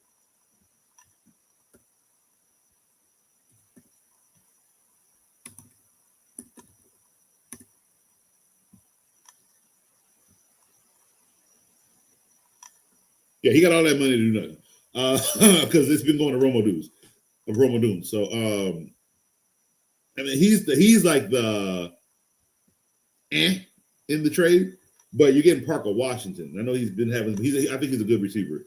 And you're getting rid of St. Brown because why? Jason Williams is getting the target now since the offense has changed. So that's smart. McLaurin ain't doing nothing. So yes, I would have vetoed his trade. Absolutely. I'm so sorry. Trade was made right after the Falcons game and before the news of his knee sprain. So if you were getting Drake London and they vetoed you from getting Drake London and DJ Moore Parker, and you were trying to get rid of St. Brown and McLaurin, I'm so sorry. I would have vetoed that too. Especially if you have a winning record and you're trying to get Drake London. No, I'm vetoing that. No, sorry. Because you're getting DJ and Parker Washington, and you're getting rid of St. Brown and McLaurin, who's trash. They're not trash. I'm using that in the terms of for fantasy point purposes, they're trash. So yeah, I would have vetoed that trade.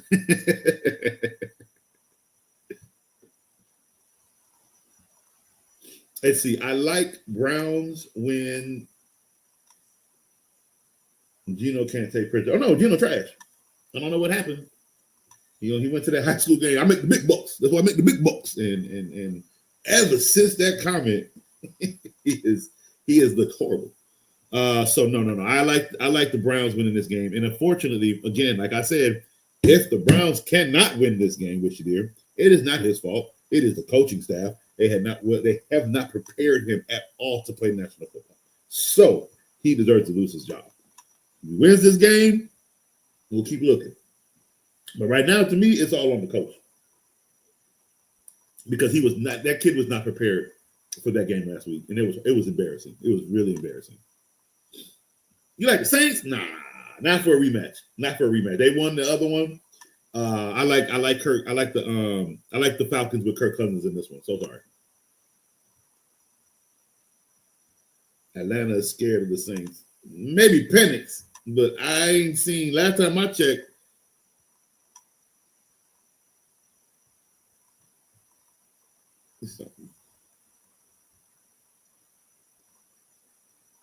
Kirk Cousins' record against the Saints.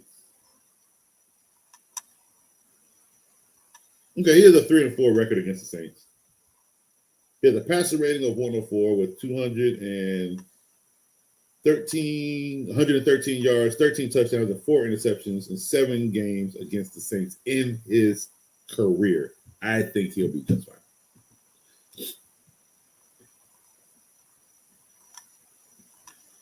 Hey, coach, don't sleep on the Panthers. Might get an upset.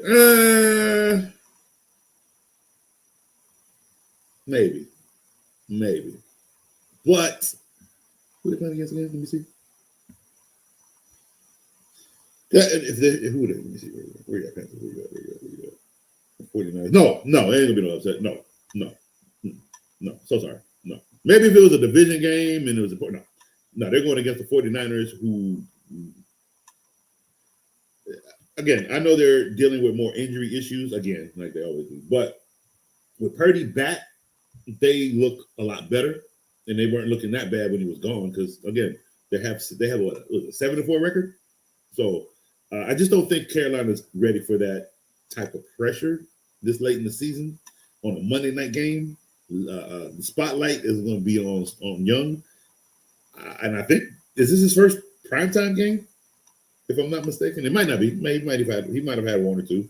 But I do think the lights will be too big in this game for Bryce Young versus I can't think of the name I just said. Versus the 49ers. 49ers live for Monday night. All right. Niori, should I trade Nico for Jetta? Should I risk it? No. Not at this point. At this point, you don't need Jetta. I think, let me go look. Maybe I'll give you a better story why.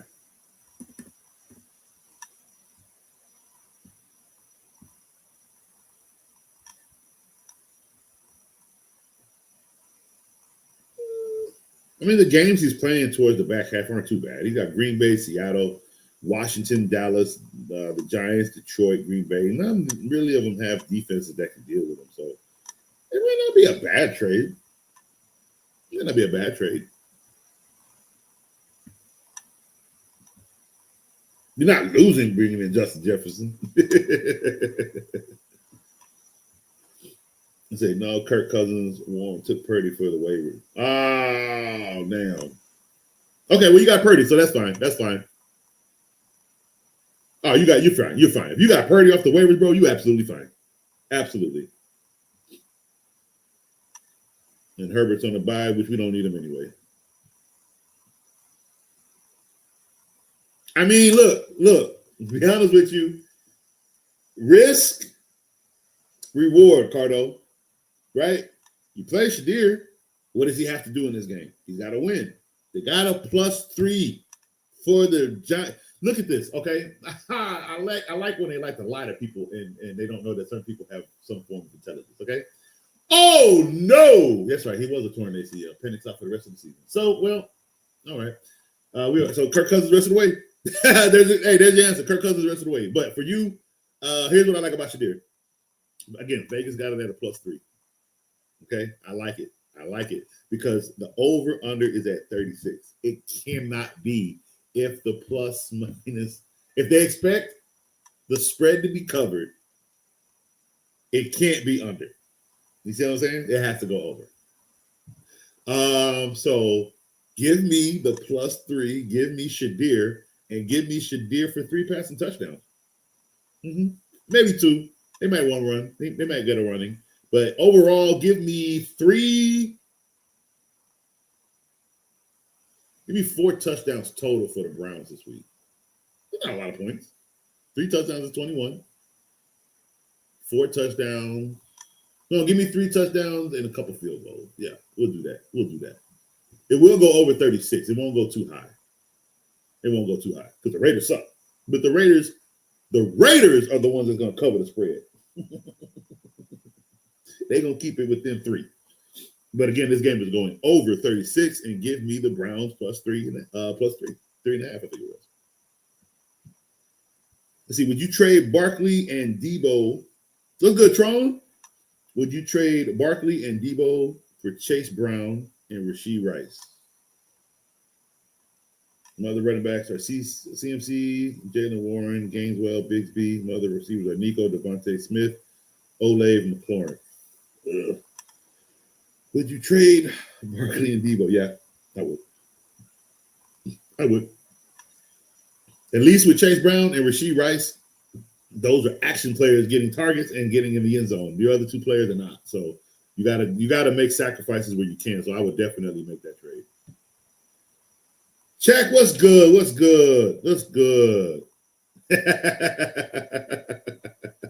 How you doing, Check? CK, let's do it. How are you doing today? Thank you for tuning in. Had a trade in place. Commish vetoed the trade. My Bijan and Myers for Judikins and CD. Really? That got vetoed? I don't really see the problem with that trade. The person's getting a great running back. you're getting a great receiver, and you guys are swapping Myers and Judikins. Why would that have gotten vetoed? That's poor management on your commissioner. You said thoughts. It's a 12 team standard scoring. Are you winning? That's the question. Are you winning? Because for you to make this trade in a 12 team standard, I see what you were doing. You're trying to get a receiver. You want yards. You're trying to get numbers. No.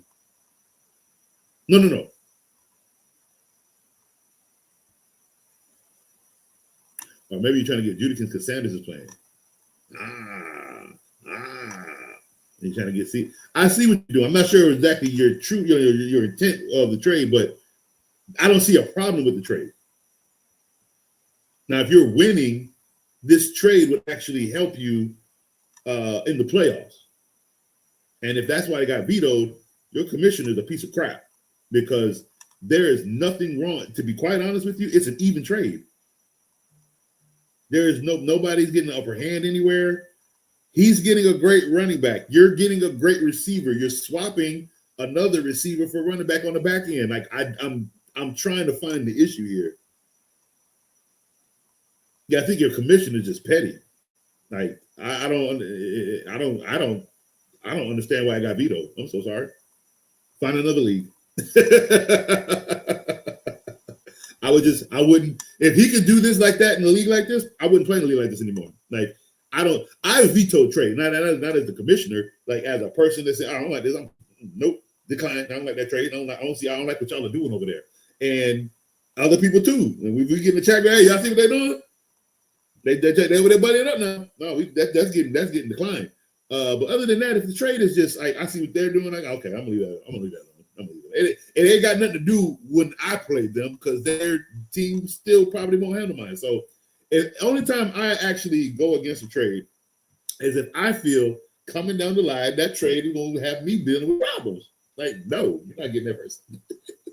I'm gonna try to get it, not but hey, it's got to be a vote, right? And my vote may not go. So, but to get your stuff vetoed by the commissioner, that's an actual petty move, and you should find another league to play in. There was nothing wrong with that trade. It was literally an even trade, a swap for swap. I honestly, I commend the trade. I'm just like, I don't see what the problem is. I really don't. And if no one else in the organization, if no one else in the league saw a problem with it, then people need to have a talk with this commissioner about his veto power, because you can't just go around vetoing crap because you don't like it. Like, even if I'm the commissioner playing in the league, I have to go by the voting like everyone else. The only time I'm vetoing something is if I actually feel, along with the organization, that somebody in this league is taking advantage of another fantasy player. That's when it gets vetoed after a discussion with the rest of the league. You cannot abuse your veto power like that. There still has to be checks and balances. You still have a vote. You cannot just disregard the vote like that. So I would find another league, because it seems like this dude likes to sling around power. Sorry, I'll pay the fine. Broly, what's good? How we doing, my boy? Let's see. Start Pittman, Quentin Johnson, or Diggs, non-PPR. Ooh, non-PPR. Ooh.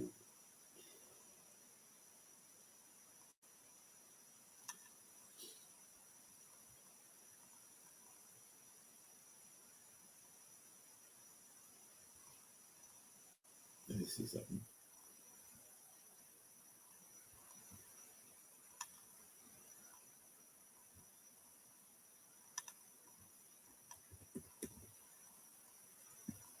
Pittman, let's see. Non-PPR.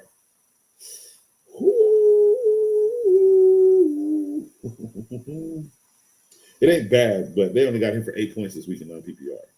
So I would say no Pittman. Let's see.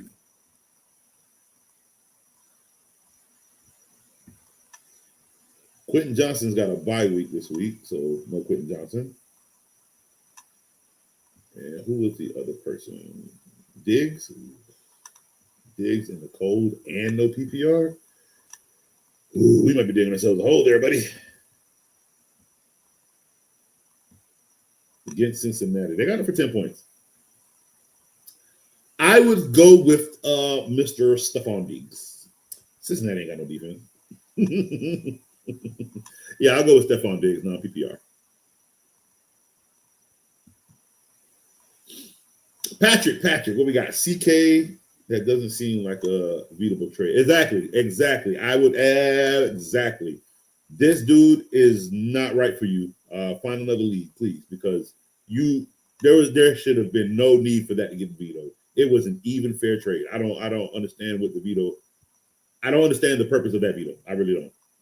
And as you can see, the community doesn't understand either. Roy, how you doing, man? What's good? Thank you for tuning in. How we doing? Let's see. What's up, Coach? What do you think about Jerry Jeudy when Shadir starts? I hope. So here's my issue with everything, and it's not like an issue. That I know last week was horrible, but he never had. Exactly. So here's what I will say about it. Here's what I'll say about it. I don't know, because even if he gets this week's reps, like he's been on the team since week 1, like it's just gonna take time. Like, could Jerry Jeudy score? Yeah, but it could be a red zone touchdown for 1 catch. You see what I'm saying? There's no chemistry in route running from quarterback to receiver right now. He could lean on the run a lot. He could do a lot more dump off to Judykins. He could lean on the tight end a little bit more. So with Jeudy right now in the open field of passing the ball, 1 week of reps for me doesn't scream Jeudy for 90, 80 yards. You see what I'm saying? 40, 50 yards and hopefully a touchdown. But I don't know. That's because of how they've handled Shadir this entire season, it's hard for me to judge what he can do. I want him to win this game, and I want 3 touchdowns. Again, I'm looking at the spread. I'm looking at the over-under. It's juicy. And for what I think he could do with a week of practice against the Raiders is get confidence and score 3 touchdowns. My issue is, will it happen? I don't know, because how the staff has handled the whole situation. And the only thing we can do is risk reward and see what happens. My risk reward is I'm going to put my big mouth out there, and I'm taking the +3 on the Browns. I'm taking, my goodness, this stuff is foggy. I'm taking Shadir and the Browns for the wins against the Raiders, because the Raiders are just that bad. But again, to hit that +3 in the over of 36, because it ain't going under. Only way this goes under is if the Raiders win like 14-6. You see what I'm saying? Like they can't do anything and get in the end zone, and the Raiders, they're not going over 14 points unless this game is just that good. And if you're gonna go over 36, you have to go. Both teams have to go over 20. At least one team has to go over 20. But to cover the 3 in the spread, both teams do have to go over 20 points. It's all about the math. It's all about the arithmetic in it. Check. Let's see. Take Nico's over on the yards. Nico is going to torch them because of their defense, and Nico does well in mid coverage. What is Nico's yardage? Let's go take a look. Texans game.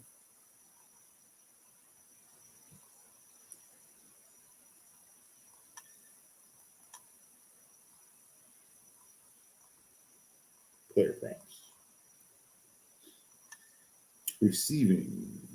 Nico. They got him over 76. They had over under at 76. That's a lot. And again, this game is going to be good. Like I think the Texans for sure are going to get 2 touchdowns out of this. And they got Dalton Schultz at 37 over under. Okay. And he's usually within the 50, so I'd take the over on Schultz.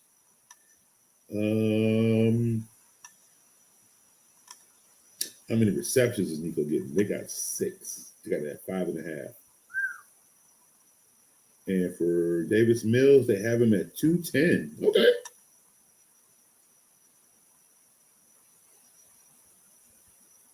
Okay. So yeah, I think I would actually take the over on Nico. They got it at 76, so I think I would take the over on Nico. I think he can get between 80, 90 in this game. He does eat the middle of the field, so I would take the over on Nico Collins as well. Also, for my flex spot, I'm always deciding between A.J. Brown, Tyrone Tracy, Christian Watson, and Jerry Jeudy. I think this week I'll go with A.J. Brown, but what do you think?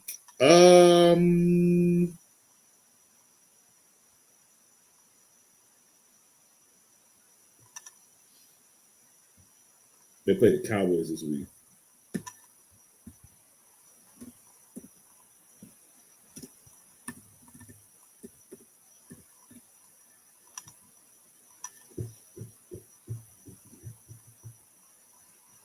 It's a flex ball. Oh, Jesus Christ.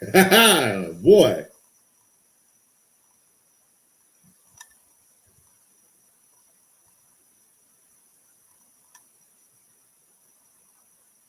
Oh man, that almost freaked me out. I'm like, why is your number so low? Because I didn't change it I didn't take it off of non-PPR. Oh, well, I was like, what? All right, let's look again.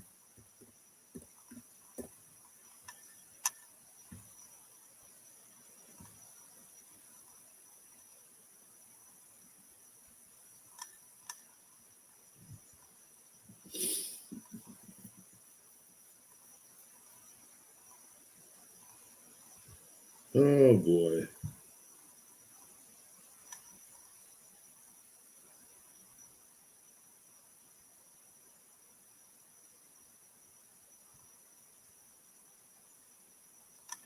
Yeah, I can go with Brown again. In the flex, yeah, you can go with AJ Brown. That'd be your best flex option.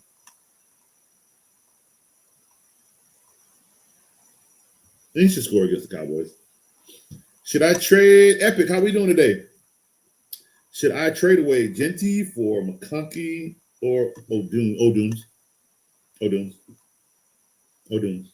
That's an easy one. O'Dooms. I need to win one of 3 to secure the playoffs. I desperately need a wide receiver who is better. Yeah, O'Dooms. That's an easy one. Yep. And if you got some crap on your bench that you can do a 2-for-1 just to make sure you can secure O'Dooms, I would definitely do it. But O'Dooms. And McConkey's on bye week anyway this week, so no, O'Dooms. Bada, what's good with you? Rank Herbert, Purdy, and Burrow the rest of the season.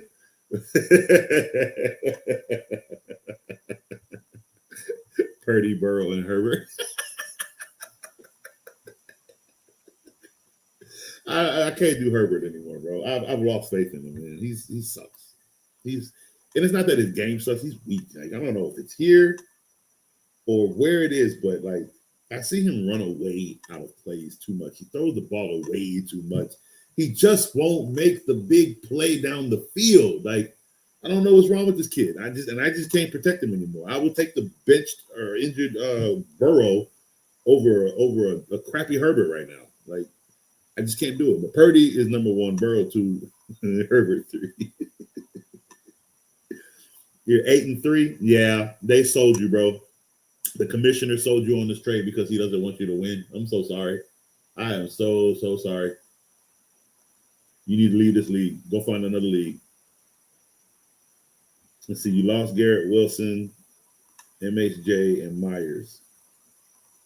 Yeah, he sold you, bro. I'm sorry. That trade should have went through. I don't get it. I really don't. That really sucks. Yeah, your commissioner doesn't know what he's doing, and he's either jealous, or he's just power hungry and just like, oh, I don't like this trade. No. So unfortunately, neither answer is the right answer for you. Hopefully, you smoke the rest of the league with the 8-3 record and get into the playoffs and show them how much of a beast you are, and you did regardless of their veto. So hopefully this works in your favor anyway. Niori, yeah, it is. Because a commissioner should never, ever, ever, ever have that kind of power over the entire league to just veto a trade. No, a vote. And if the vote isn't fair, then you have to talk to the league as a collective and let them know what and why it's being vetoed. And as the commissioner, you do have the last say if you speak to your league. But you don't get to just walk around hitting that veto button because you're the commissioner. You won't be commissioner very long.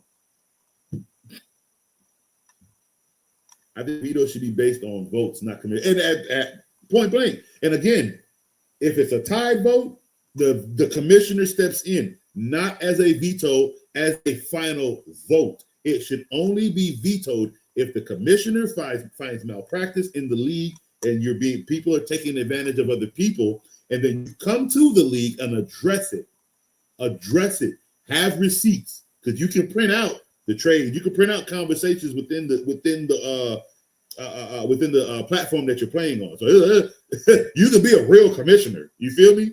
So you don't get to just use those powers willy-nilly. There has to be checks and balances. And unfortunately, if a veto comes from a commissioner based off of the fact that he just didn't like a trade, then it needs to be voted that he's no longer commissioner. He cannot be You can finish out this season. I don't care. You done screwed me already. But either you're not commissioner next year, or I'm not playing in this league next year. There are millions of leagues of fantasy football. Okay? Bye. Michael, how you doing, man? Thank you for tuning in. Let's see. AJ Brown and Aaron Jones for Rice and Singletary. I get Rice. Yeah, because AJ Brown and Aaron Jones ain't doing much for you, because I know Aaron Jones ain't doing nothing for you at all. So if the whole purpose of this trade is for you to get Rice, then I'm with that. Absolutely. Bargaining chips always win the prize. Alex, thank you for tuning in. I appreciate it, man. Thank you so much. I need a running back 1 and 2. Henderson, Judikins, Woody, Bucky. Thanks. I am going with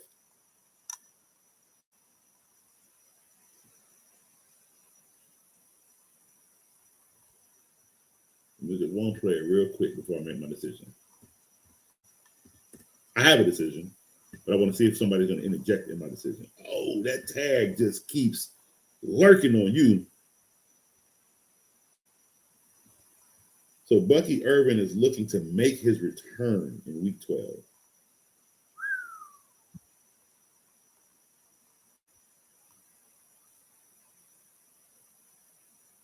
So we still have to wait to see if he practices this week. Oh, I hate that. So we really won't know nothing until Friday if Bucky Irvin is playing. Then you want to play 2. Bucky Irvin is our third one that'll linger, but right now I'm going with Henderson and Judikins. That's what I'm going with right now. Henderson and Judikins. I believe that the Browns will lean on the run very heavily in this game. With Shadir at quarterback, so that bodes well for you with the touches, and hopefully he gets in the end zone. But with the touches, and hopefully he gets with the touches and yardage, that's your running back there. And Henderson with the Patriots is pretty much taking the role. It looks like. Will he share with Ramondre? I'm not sure. Let's go look something real quick.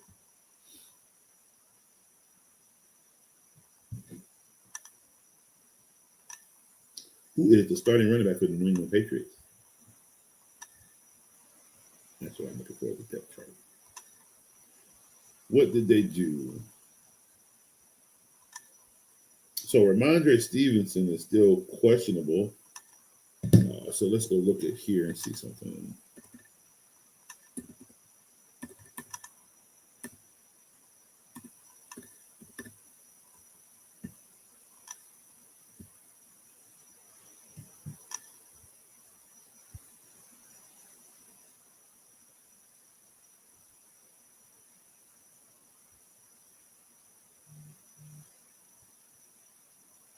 Oh, like I told you. So they don't say it out loud now, but the report is right here. Stevenson has missed 3 games with the injury, while rookie Travion Henderson has broken out. Ding! How do you know he's broken out?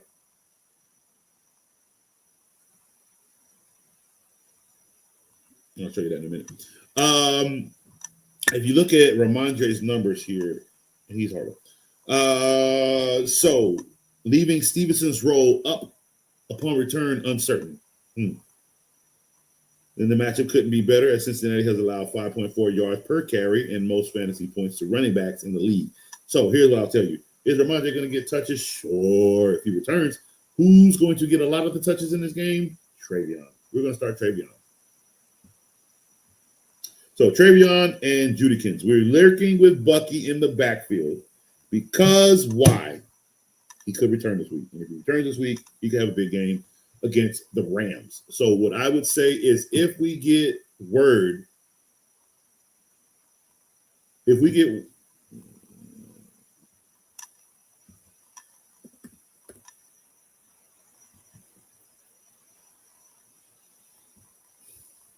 nah, bro. You're going with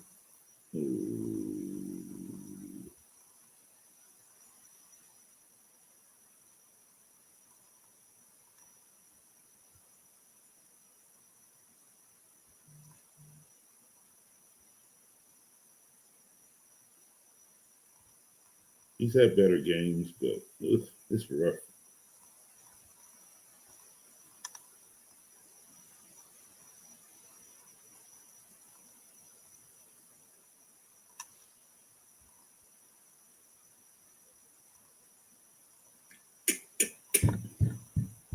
Okay, so we're going to go with if Bucky Irvin starts, we go with Bucky Irvin.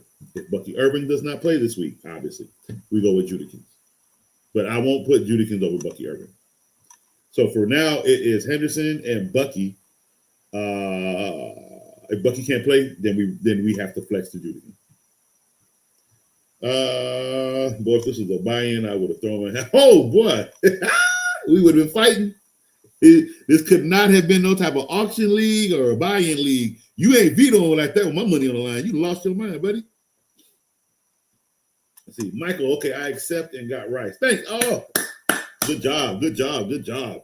So that should help you the rest of the way. Let's see. Only bad thing is I'm starting DJ Moore in my second flex, but my starters now are Lamar, JT, Bijan, CD, Jefferson, Rice, Pitts, and DJM. Traded for everybody but Bijan and JT. Drafted them. Okay, cool. Good. But wait, you said only bad thing is I'm starting DJ Moore in my so is this a super flex league? Damn. Here I have a question for you.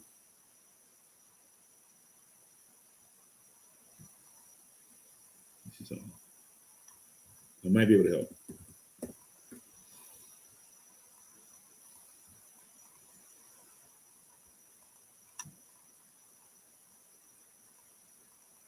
Can I ask you a question? If you have a roster spot available to fix that second flex option, is Darnell Mooney available in your waiver wire? If he is, we go Darnell Mooney. Darnell Mooney has great rapport with said Kirk Cousins. I said that last year, and boy, who was on my roster? Darnell Mooney catching a lot of passes and touchdowns. You're going to see a different offense. Now, will it work out in week like this next week coming up with? Maybe not. He may get 3 to 4. It's chemistry. It's got to get warmed up. But Kirk Cousins is the quarterback the rest of the season. So for the next 7 games, you could get 4 good games out of Darnell Mooney. Maybe even 5. Because he's the number 2 receiver going against what? Single coverage. Who does Kirk Cousins like to hit? Single coverage receivers. So that's what I would say is if you can find, if Darnell Mooney is available, I would put him in my risk reward. I would put him in my flex option if he's available in the waiver wire. Darnell Mooney. Let's see, for ROS full PPR, should I choose Watson?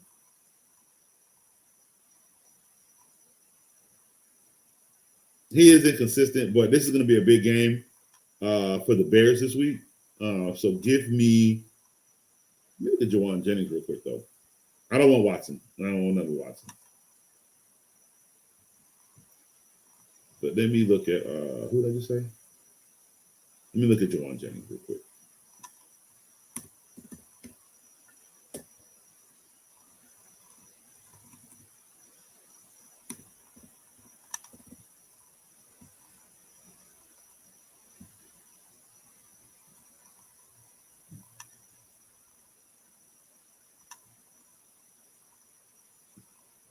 Nah, I would go with oh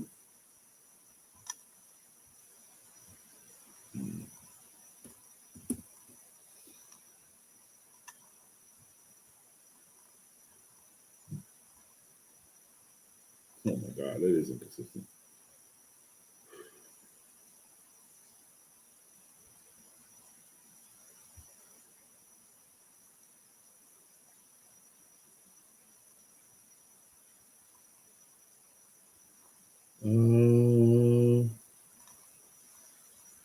Well, Pittsburgh does have a shaking. I'm gonna go with Romo, dude. I would go with Rome because again, I have them being better than Pittsburgh in this game. And again, Pittsburgh secondary is not good at all. So I do like Romo Dooms in this game against the secondary. 4 catches, 70, maybe 60 something yards, hopefully a touchdown. No, he's not. I have Ayuk and hopefully Big Mike Evans coming back though. Is Ayuk playing football?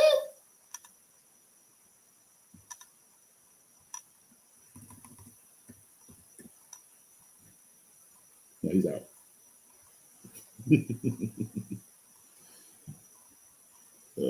21-day practice window will not be open this week, and he remained week 2. Oh God! So no, you don't have Ayuk. You don't have Ayuk. No, you don't. You got maybe Big Mike. Let me go check on Mike when he comes back. And I'm telling you right now, oh, he's on IR. Mike Evans will remain sidelined as the Buccaneers take on the Rams in week 12. Evans was placed on injury reserve for collarbone fracture week 8. So the next game he could see the field will be in week 13 against Arizona, which would be a great game too.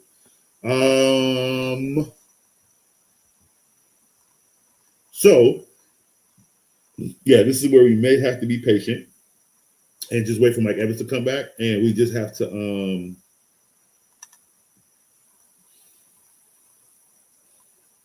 going to rock with DJ Moore.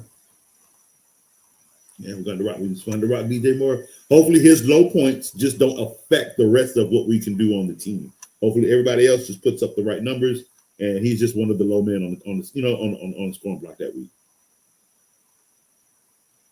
Jacoby Myers, if BTJ is out again, or Kyle Pitts. How you doing, Mark? How you doing?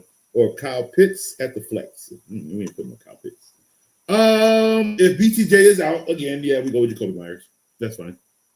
I do like Jacoby. Hopefully, and I have Jacksonville winning this week too. So hopefully, Jacoby or BTJ is a part of the offense in their win. French Muzi, how are we? Thank you for tuning in. Who should I pick up with Jamar Chase suspension? Noah Fant or I can't pronounce that name. Andre?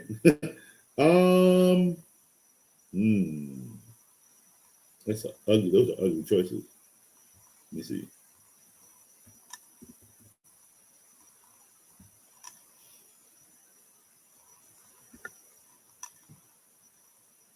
No. Not Andre. However you pronounce that dude's name. We're not going with him. Noah Fant. I don't think I'm gonna say yes to that one.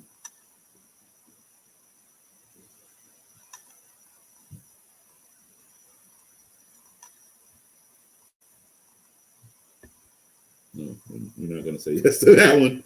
Is there any other options available for you? There's got to be something else over there. It can't something from a different team. Let's not look for let's look at the Bengals right now. Let's look for something else out there. Is Darnell Mooney available? Is Darnell Mooney available in the waiver wire? No problem. No problem at all. Did I answer? Oh, I did. No problem at all. Thank you for tuning in. Appreciate it.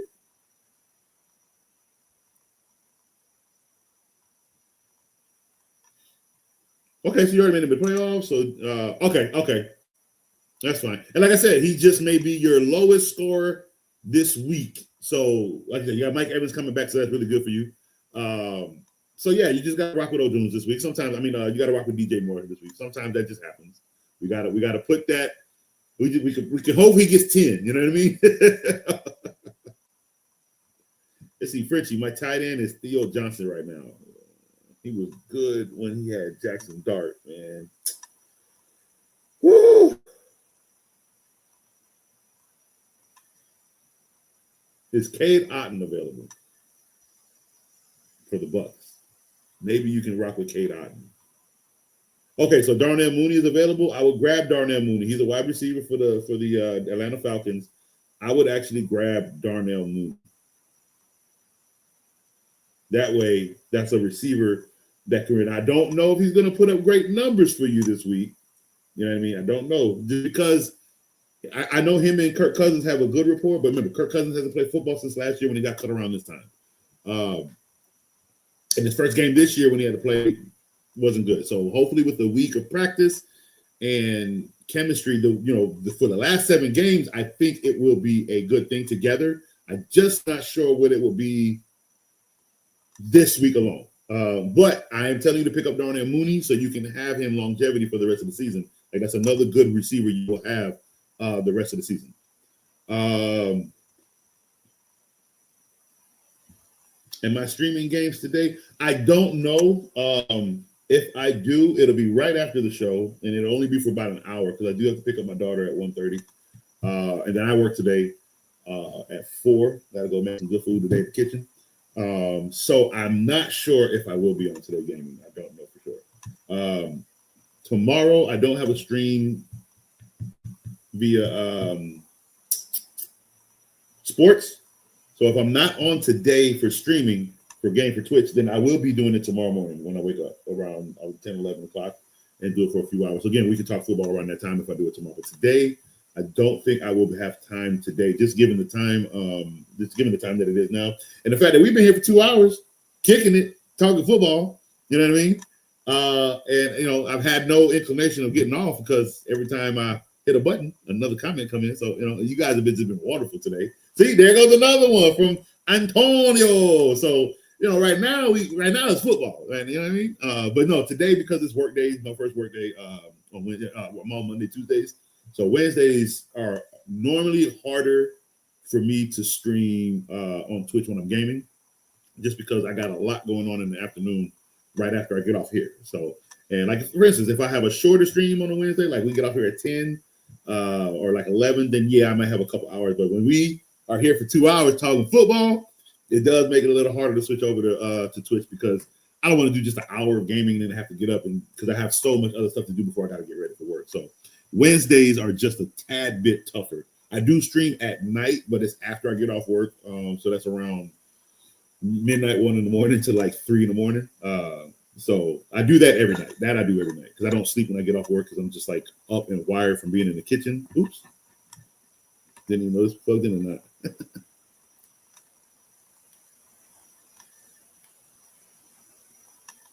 Anyway, there we go. So I'm up and wired from being in the kitchen, so it's just hard for me to like get off work, jump in the shower, and just go straight to bed. So yeah, I use that time to sweat on Fortnite. But yeah, so hopefully tomorrow, but not. I don't think today I will be able to get on.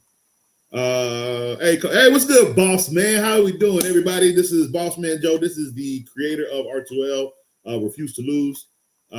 He is the idea behind FFC, by the way. Yes, he is actually the one that recruited Coach.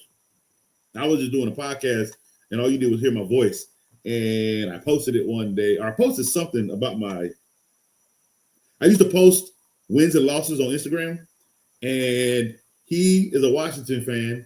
And it's not that he didn't like what I said about Washington. He came on as a Washington fan and gave his piece, and I responded with that piece, and he was like, It's almost like I made him think. And mind you, what I said, I think the game even went that way.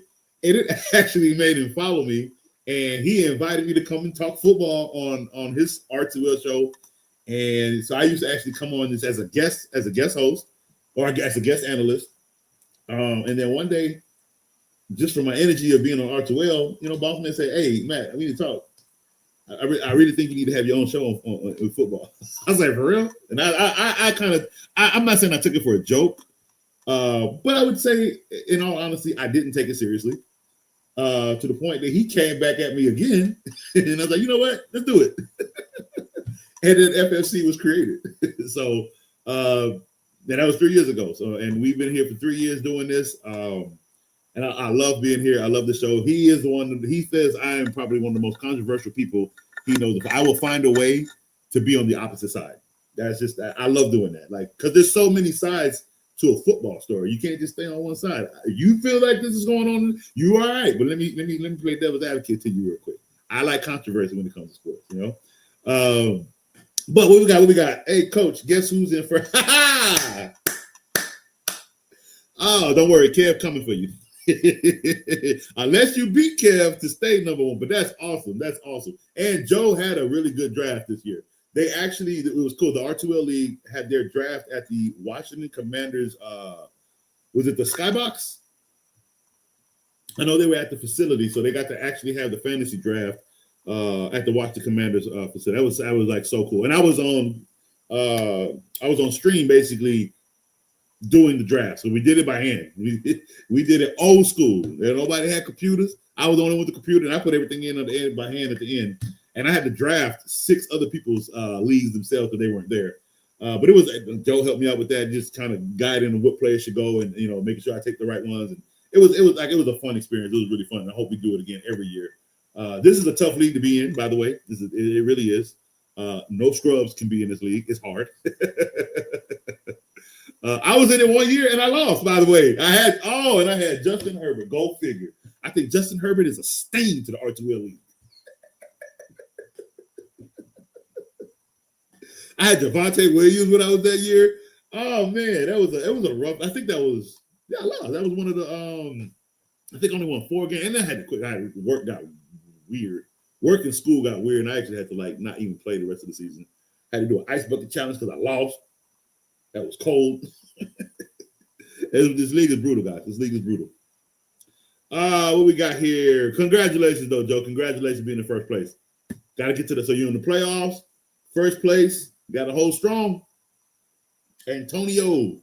My team is PPR. You got a quarterback, Drake May and Williams. Okay. Running back is Henry, Bucky, Travion, Quinshawn. Wide receivers are AJ Brown, Ted. Good job on Ted. Christian Washington and Alec Pierce. Tight end is Kelsey. You need some work in the receiving corps. Again, is Darnell Mooney. I'm telling everybody, is Darnell Mooney available in your waiver wire? Kirk Cousins is taking over the rest of the way.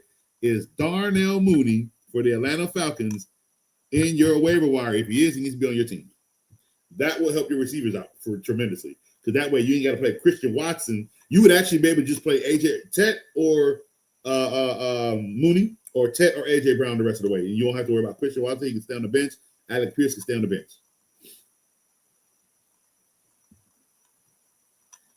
Yeah, man. It's been a fun journey. It's been a fun ride, man. It really has. And honestly, as a collective, one time we got over 100 followers.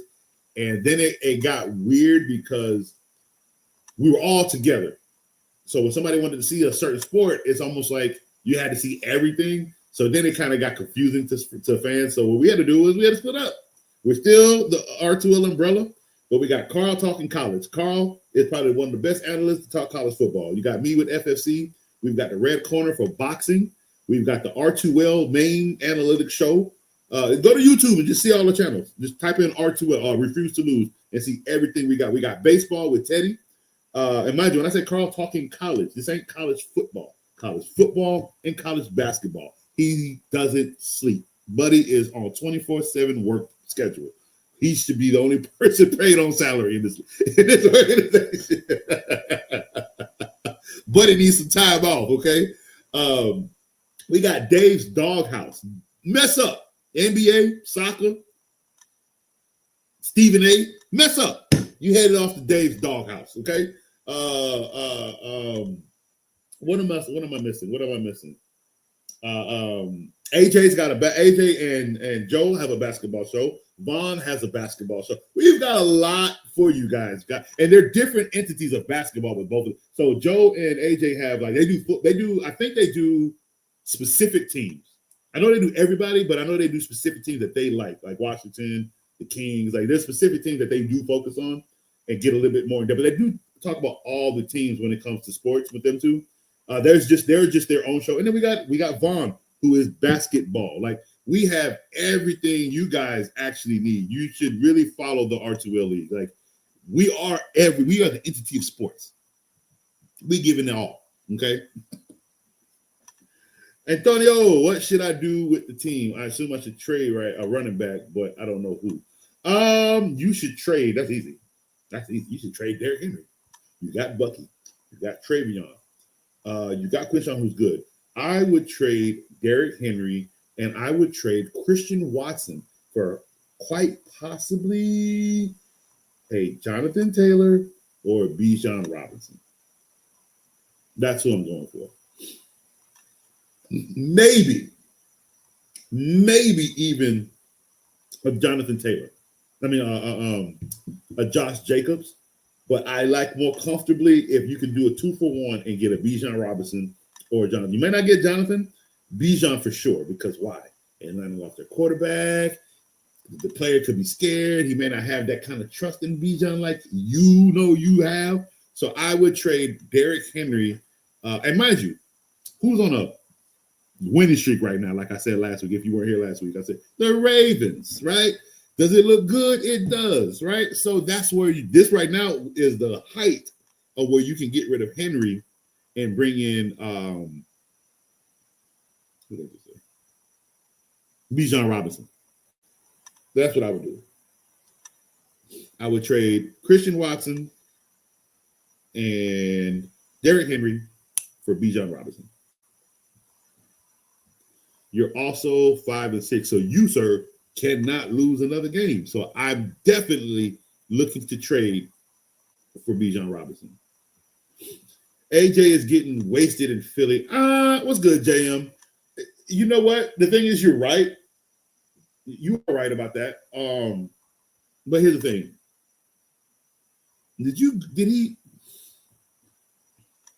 Here's the problem.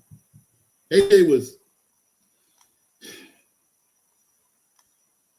I'm gonna be as nice as I can be, because I don't want to put disrespect on AJ Brown's name. He's a champion.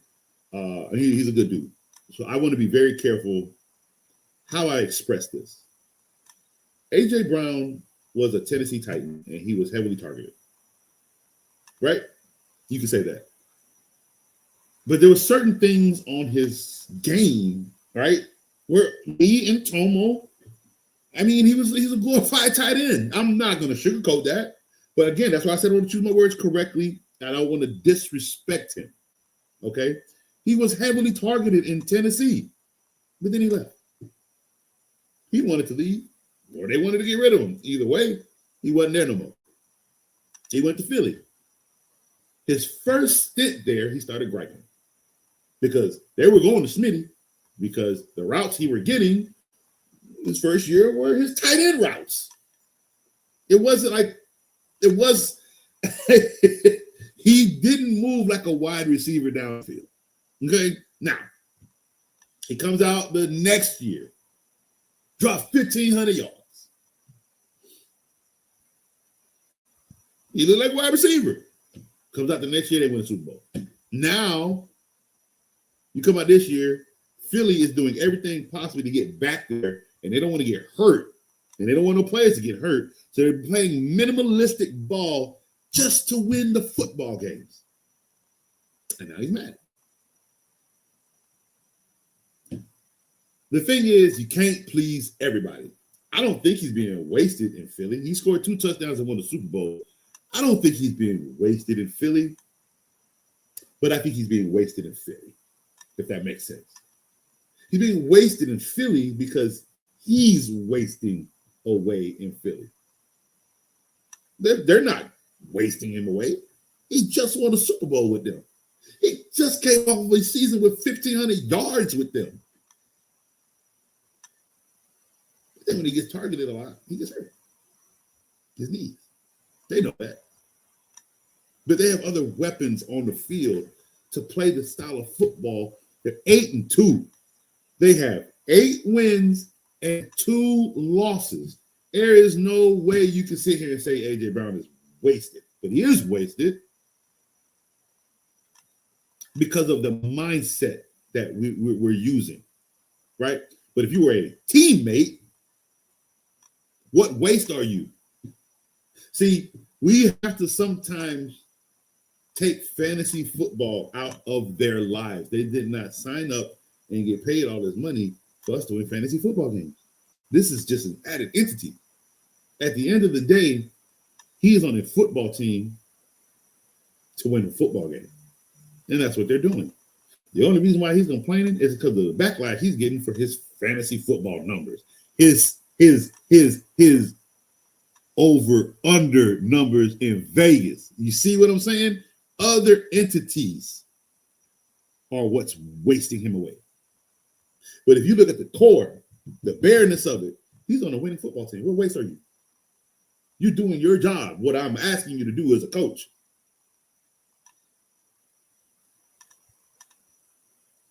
So you got to look at everything before we say Philly is wasting him away.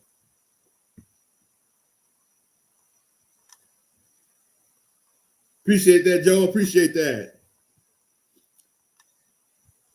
I say, look at this regarding Ramondre. What we got? What we got for Ramondre? Patriots Ramondre Stevenson is targeting a return this week. Stevenson has been recovering from a toe injury he suffered in week 8. Fowler added that he expected New England to find a sweet spot in regard to Stevenson and Travion Anderson's usage. Oh, yeah, I know exactly where the sweet spot is. The goal line. The red zone. Possibly 3rd and 1. But who catching the ball in open field? Travion. Who's getting 1st and 2nd down movement? Travion. So I'm not worried about Henderson. Okay, I told you he's going to play. I even said they're going to play both. But I know who's going to have the majority of the touches. Travion. He's not going to vulture. Only thing Ramondre will vulture is a goal line touchdown. And that is if Travion just happened to not be in the play on that game. In the game on that play. That's the only way. Millie, what's good? What is good, man? Man, where you been? How you doing? How's your score doing? How's your record doing? How's your season going? I hope you're winning. Millie came in, I think, a couple weeks ago, man. We had a great discussion when he was here. And I got a good follow from him. I really appreciated that. What's good? I just dropped Golden for Watson. F it. I already got Love in quarterback, and I wasn't trying to wait for Golden to break out. But yeah, and he was another one with Genty. Like, it's harder for rookie receivers to break out. For instance, I give you a prime example. If the tight end for the Seahawks, the year DK Metcalf was a rookie, if that tight end would have never got hurt, we would have never heard of DK Metcalf. I had him on my team. I had him on my fantasy his rookie year. I told you, I go for rookies. I get him late, but I go for rookies. He was only averaging 3 catches. Now, that's a lot based on what they were doing. But if you look at who was getting the target, it was that tight end and Lockett. So DK was getting scraps. Now, he was making his scraps work. That was the beauty of it all. But when that tight end went down, DK's 3 catches a game went up to 7 a game. DK went from giving me 9 points, 11 points as a rookie, 3rd string getting the ball, to giving me 17 to 25 points a game as a rookie because his numbers spiked that high. Okay. So the fact that it's not he didn't break out, it's the fact that they got a lot of weapons over there. They do. They have a lot of receivers in Green Bay, and he's fast. He's not chemistry fast with Love yet. And right now, because of where their record is, they got to scrap the rookie right now. And what they got to do is they got to get a lot of wins with what they have. So, unfortunately, you are right for letting Golden go for Watson, because why? Watson is the veteran on the team. and it looks like that glove is basically going more towards him now. So I would definitely, yeah, you made the right move there. See, I think this is your longest show. Yeah, it is. Yeah, it is. I ain't mad at it. I am not rushing anything. Hey, Jacob, how you doing? Thank you for tuning in. Guys, by the way, for all of you that are tuned in, please, I would love it so much. Please like, subscribe, and share for Coach. Please, please, please. The more followers, the merrier. We could be here all day doing this. Look here. If you guys want, you get me enough followers, this could be my only job. Sitting in front of this camera in front of y'all faces every day giving you nothing but fantasy football advice. It could be. It could be. I got to work in the kitchen right now. Okay, I need the followers. I do. I need the followers.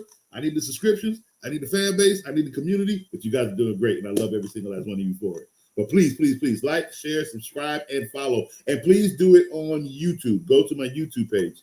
That is where I need the followers to go. Subscribe to my YouTube channel, because this is basically FFC is based off of YouTube. I share to Twitter. I share to Twitch. I share to Facebook. But YouTube is where the base of my show is from. Let's see. Should I stick it out with Caleb Williams or play Brissett over him? Well, I like Brissett over. I do like Brissett over. I mean, not Brissett. What is it? I like Caleb over the Steelers this week.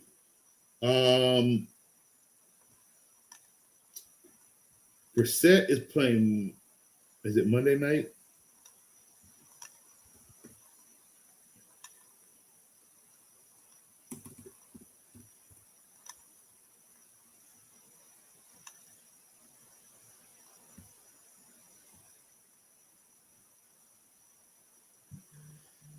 Yeah. And no place like the Jeep wrap up. Actually, to put on ads.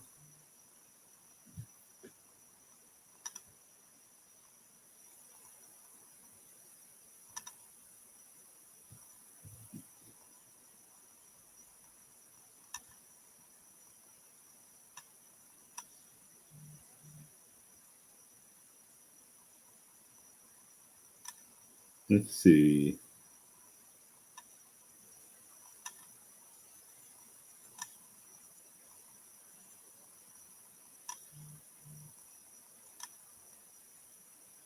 Yep.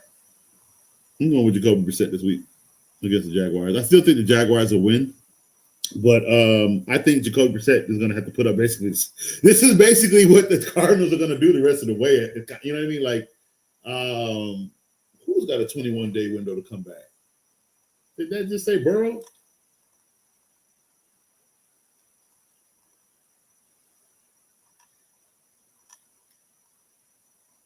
Oh, no, Gesicki. I was about to say.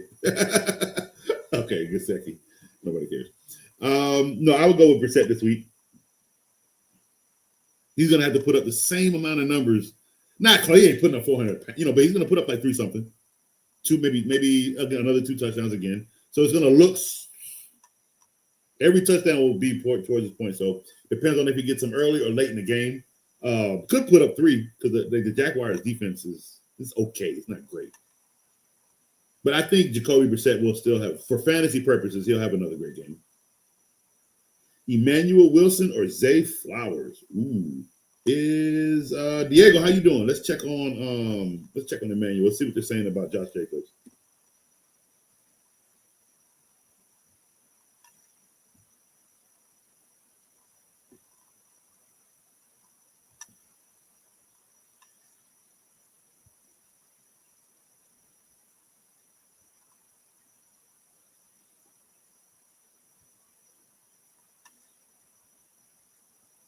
I do expect Emmanuel to play this week. I think I spoke this yesterday. With Josh Jacobs' knee injury and the fact that he avoided a serious knee injury, I do think they're gonna practice, but they're gonna wait to the end of the week for strategy purposes, so that way you can't game plan against Emmanuel. They're gonna wait to the end of the week to announce that Emmanuel Wilson will most likely start over Josh Jacobs this week. So I'm going to go Emmanuel Wilson. Now, if Josh Jacobs comes and starts, we may have to flex over to Zay. But for right now, I'm going with Emmanuel Wilson. Playing a tough team this week. Drake May, Woody Marks, Genty, Tet, Emeka, Zay Flowers, Kittle, and the Pats D. That's who you're playing against. You should be okay. It'll be close, but you should be okay. I'm not concerned about Woody Marks, and I'm damn sure not concerned about Genty. Tet, Emeka, and Kittle is what you really, and Drake May is what you really have to be concerned with. Maybe the Patriots defense, if they don't allow scoring. 17 points, you should be over. If you can score over 20 points on the Patriots, you're gonna. That's where you will be okay. If they score, if somebody's 17 or under, the Patriots defense could be a deciding factor if you want to lose that game. Let's see. So now my wide receivers are Lamb, Rice, and Mbuka, Watson, and Franklin. I think I'm a yeah. Oh yeah. Oh, absolutely. You are solid at wide receiver. Are you in the playoffs now? Like, are you a game away? What's your record looking like right now? Just like that, and subscribe. Appreciate that. Appreciate that. I really do. I really appreciate it. Like I said, I like both Caleb Williams and I like Jacoby Brissett. Here is why I'm going Jacoby Brissett over Caleb. When I look at Caleb and I look at what they have to go up against Pittsburgh,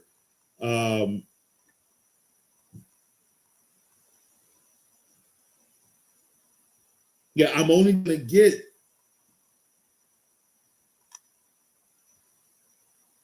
Caleb Williams hasn't had 300 yards all season. All season. He has not had 300 yards all season. His cap was 298. That was the cap. So could he give you 270? Could he give you 240? Yeah, that's where he'll be in. He only has 2 games under 200. One for 193 and one for 172. So he stays within the 200 realm. And they're pretty 207, 298, 212, 252, 285, 280, 220. So he's in that realm.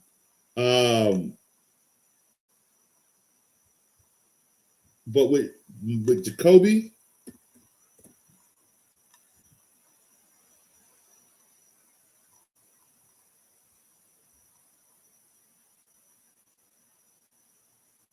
yeah, he's got 320, 279, 261, 258, 452.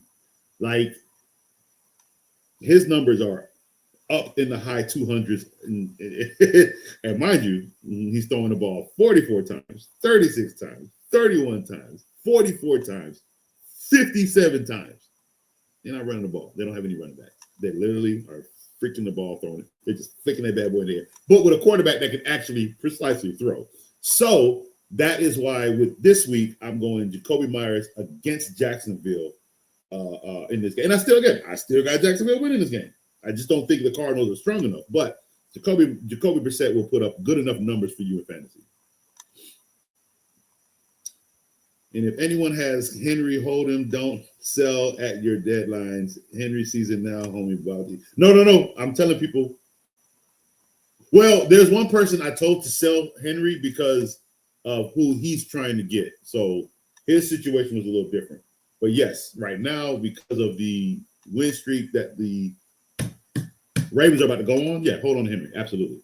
Certain people will need to use Henry as a bargaining chip. His Henry bargaining chip was to get a wide receiver, I believe. So he had to get rid of Henry.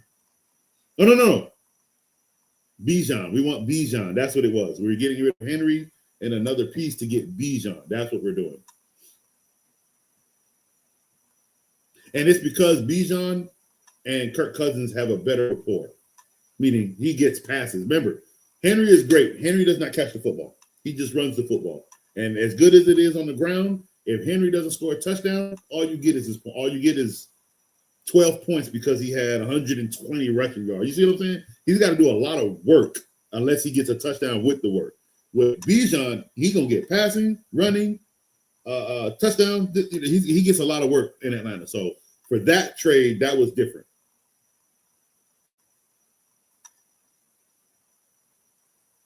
Origami, how we doing? If Brissett keeps playing like this, let me. Oh, is it? I didn't think I was going to have to go there today. I gotta stress this one out.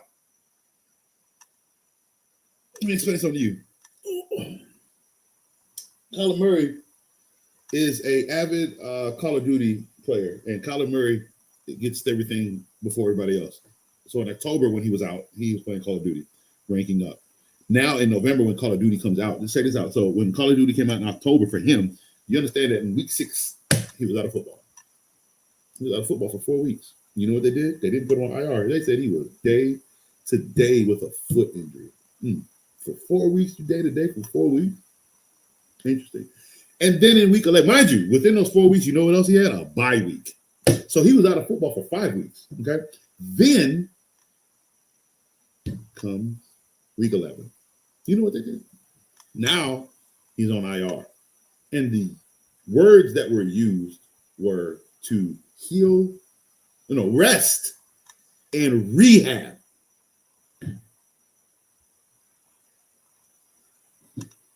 What was he doing from week 6 to week 10? I'm so confused. So yeah, Kyler Murray been benched. Sorry it did come up to you now. It ain't about if he keeps it ain't about if he keeps playing like this. He was benched in week 10 when they announced it after the game Jacoby had in week 10. The announcers themselves said, with the way Jacoby Brissett has been playing, how do you sit him for Kyler? They already mentioned. And then in week 11, all of a sudden, Kyler Murray's on IR. Buddy, the season's over. It's over. And here we are, another year with Kyler Murray missing by 8 to 9 weeks of football. Another year. He's done that his entire career, by the way. He plays for 5 weeks. He's out for 8. Then he comes back at the end of the season. Nobody noticed that? I did. I'm 6-5. I look so took some. Oh yeah, that's right. I remember. Because of Penny. Yeah, I remember. and I'm glad you said that. I had to get my feelings out of fantasy and drop him in week 4. Here's what people need to understand about fantasy football. If you put your heart and soul into this, you're gonna lose. You can't have a heart in fantasy. You can't have love for a player. You have love for this. I don't matter what Jameis Winston did. You got to have love for the W. I don't give a damn about nobody. I don't give a damn about the people I'm playing against. I don't give a damn about the players in my roster. Give me 3 bad weeks and watch how fast you come off my team. I'm going to hold you. You're going to be on the bench. You won't start. But give me 3 bad weeks on my bench. Goodbye. Because you gave me 4 bad weeks. Because I started you 1 week, you played like crap. I put you on the bench for 3 weeks and you played like crap. Get off my team. I'm not holding you. We have no heart here. There ain't no feelings. I love you if you score. I hate you if you don't. That's fantasy football. So it can't have feelings involved. You got to exclude it. You want feelings? Go get a woman. Show her you care. But when it comes to fantasy, you can't care about nobody.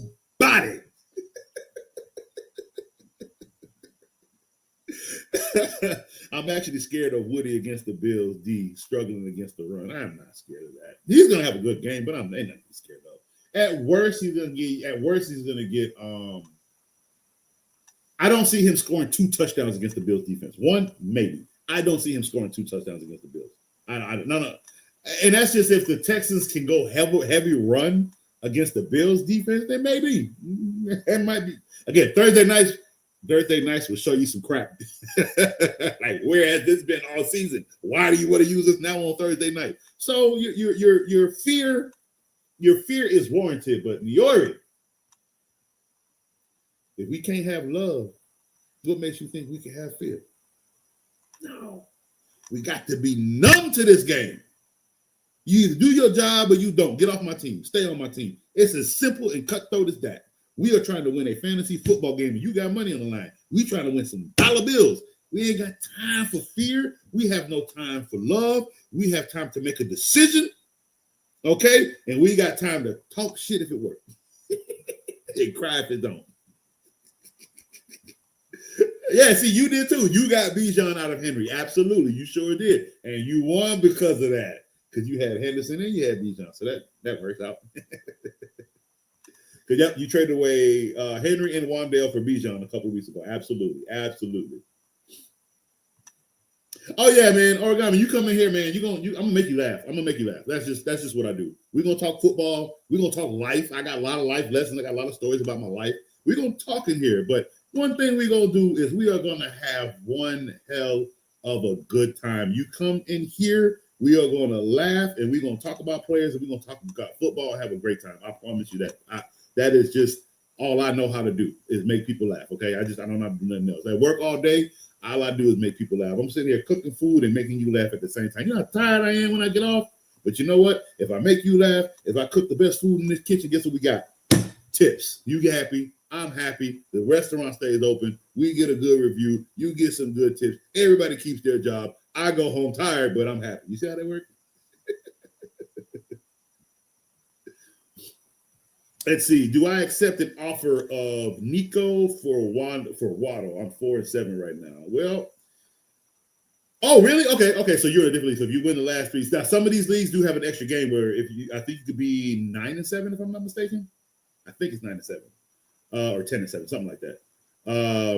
You have to win the next 3, 5, 6, 7. Oh no, 7-7, 7-7. So there's a 7-7. Oh, really? You must have beat certain people to get in at 7-7. That's going to be good because technically it's really hard. 8-6 is the end, but 7-7 you can, depending on what side of the playoff, the side of the fantasy, the division you're on, and how bad that side is. So yeah, 7-7 can get you in. I did forget about that. So do you accept an offer of Nico for Waddle? That's tough. I feel like they're both in the same boat. And I'm a big Waddle fan, to be quite honest. I hate the Dolphins, but I'm a big Waddle fan. I really wish he would have gotten traded to a better team. He didn't. And he only put up 8 points against Washington with no quarterback.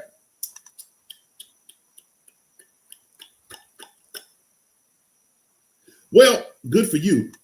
You ain't got to worry about that. He's on a bye week this week. So I would not trade for Waddle. I mean, yeah, I would take that. Yes.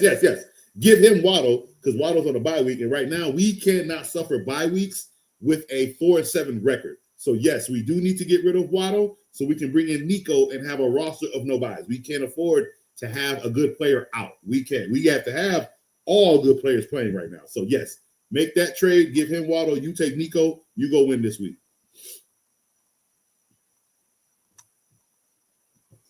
You right, bro. Went down to spot 9 in my league.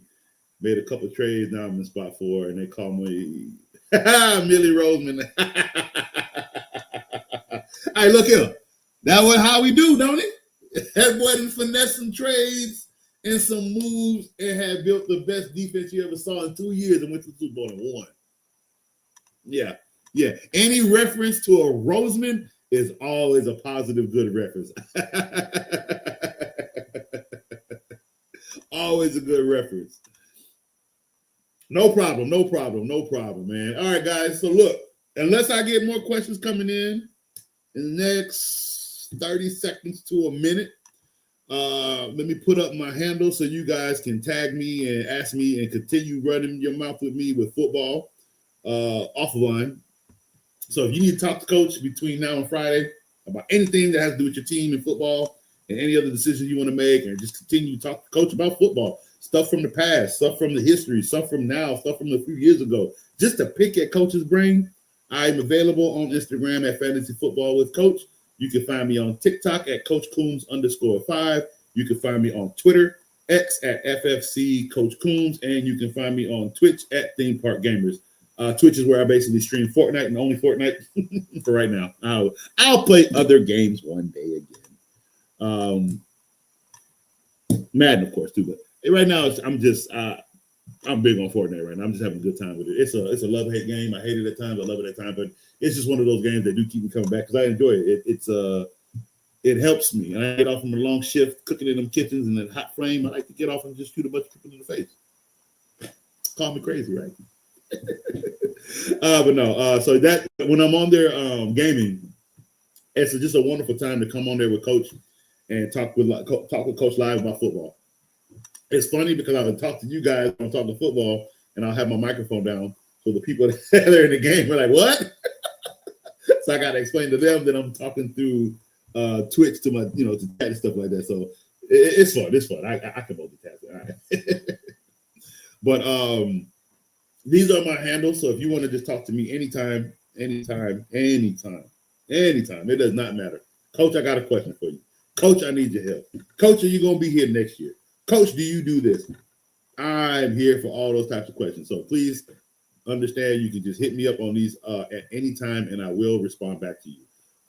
But please, before you go, I need a like, I need a share, I need a follow for FFC. I love you guys. I appreciate you. Go to YouTube and please hit the follow button on YouTube because that is my main platform for FFC. And let me go check these. I did get a couple comments in. See, I gave you guys some time. You got PS5. I don't play on it as much. It's my son's PS5. But I am going to start incorporating more Xbox Fortnite, but I'm going to start incorporating PlayStation Fortnite as well. Because like I said, we both play. Me and him do solos. I solo. Me and him do. Me and my son do duos. And he's a damn sweat. But I will start incorporating more PlayStation play when I do streaming as well. I have to, because I'm a part-time streamer, so I don't have a lot of hours to do. So I'm gonna have to find a way to break up Xbox time and PS5 time. So I will work that out very, very, very, very, very soon.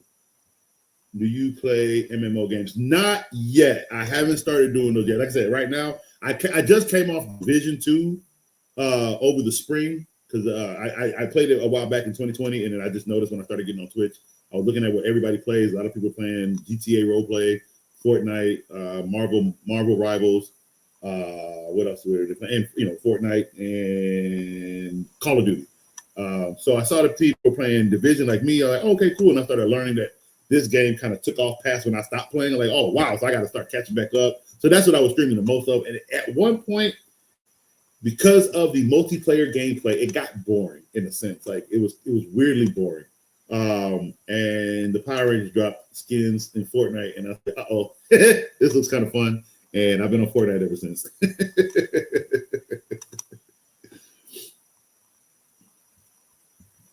Leave the Xbox. Oh, I know.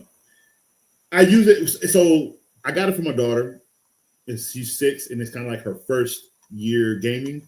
And most of the games that she played were on the old Xbox. So to kind of keep her and get her into gaming, that's why I kept the Xbox. Got her the new Xbox this year or last Christmas when my son moved over to the PlayStation. However, I might be moving over to Stream Deck or the Stream Box because they just literally dropped a game system, PC system. So maybe not now. I want to see how it evolves because I think right now it only shows at 60 frames per second. So I needed to do more. So but the fact that they're dropping a console basically, that is huge. That is huge. And for me, just trying to move over to PC anyway, that's really, really, really, really big. So I'm gonna keep my eye on that. But for right now, the Xbox doesn't bother me. I don't have any problems with it. To be quite honest with you, I've been to Xbox since it came out, so maybe that's why too. And I was PlayStation when it came out too. But I don't know. Personally, I have no issues with the Xbox.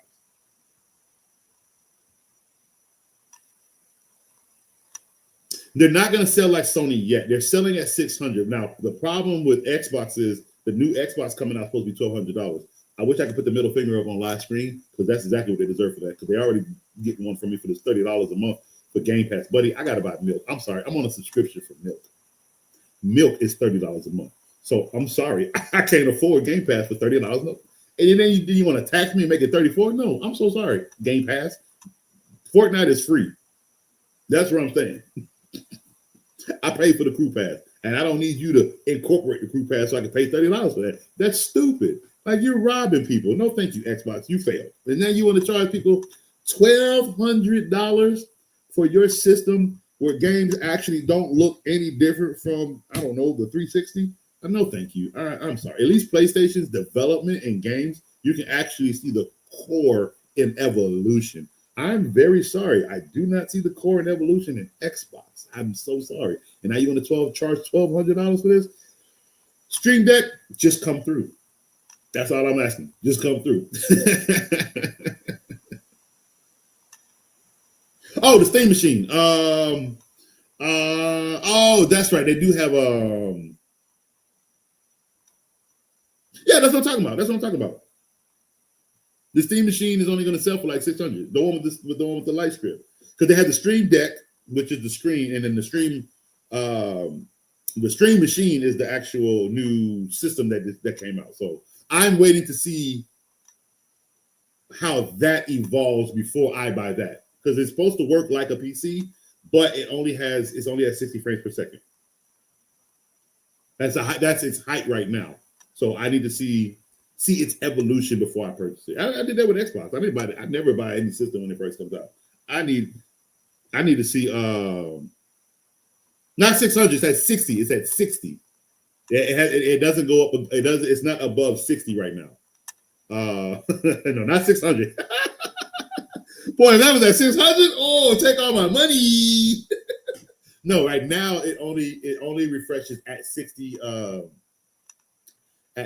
frames per second. So we have to see I want to see how that evolves in the next year or two from this one. So once that, because again, a regular PC, a built PC, their frames are amazing. So I see what they're trying to do, but at 60, to me, that's a stoppage. So I just need it to be, if you have options for more, that's what helps the strength of it all. You know what I mean? So we'll see how it evolves right now. But right now, to me, PlayStation wins when it comes to that.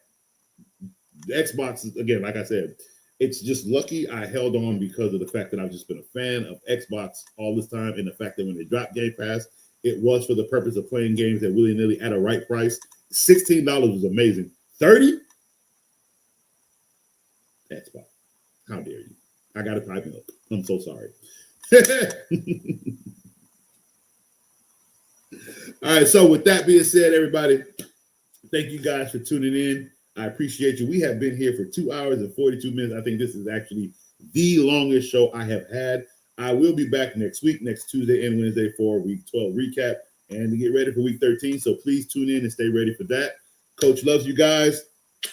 I'm out.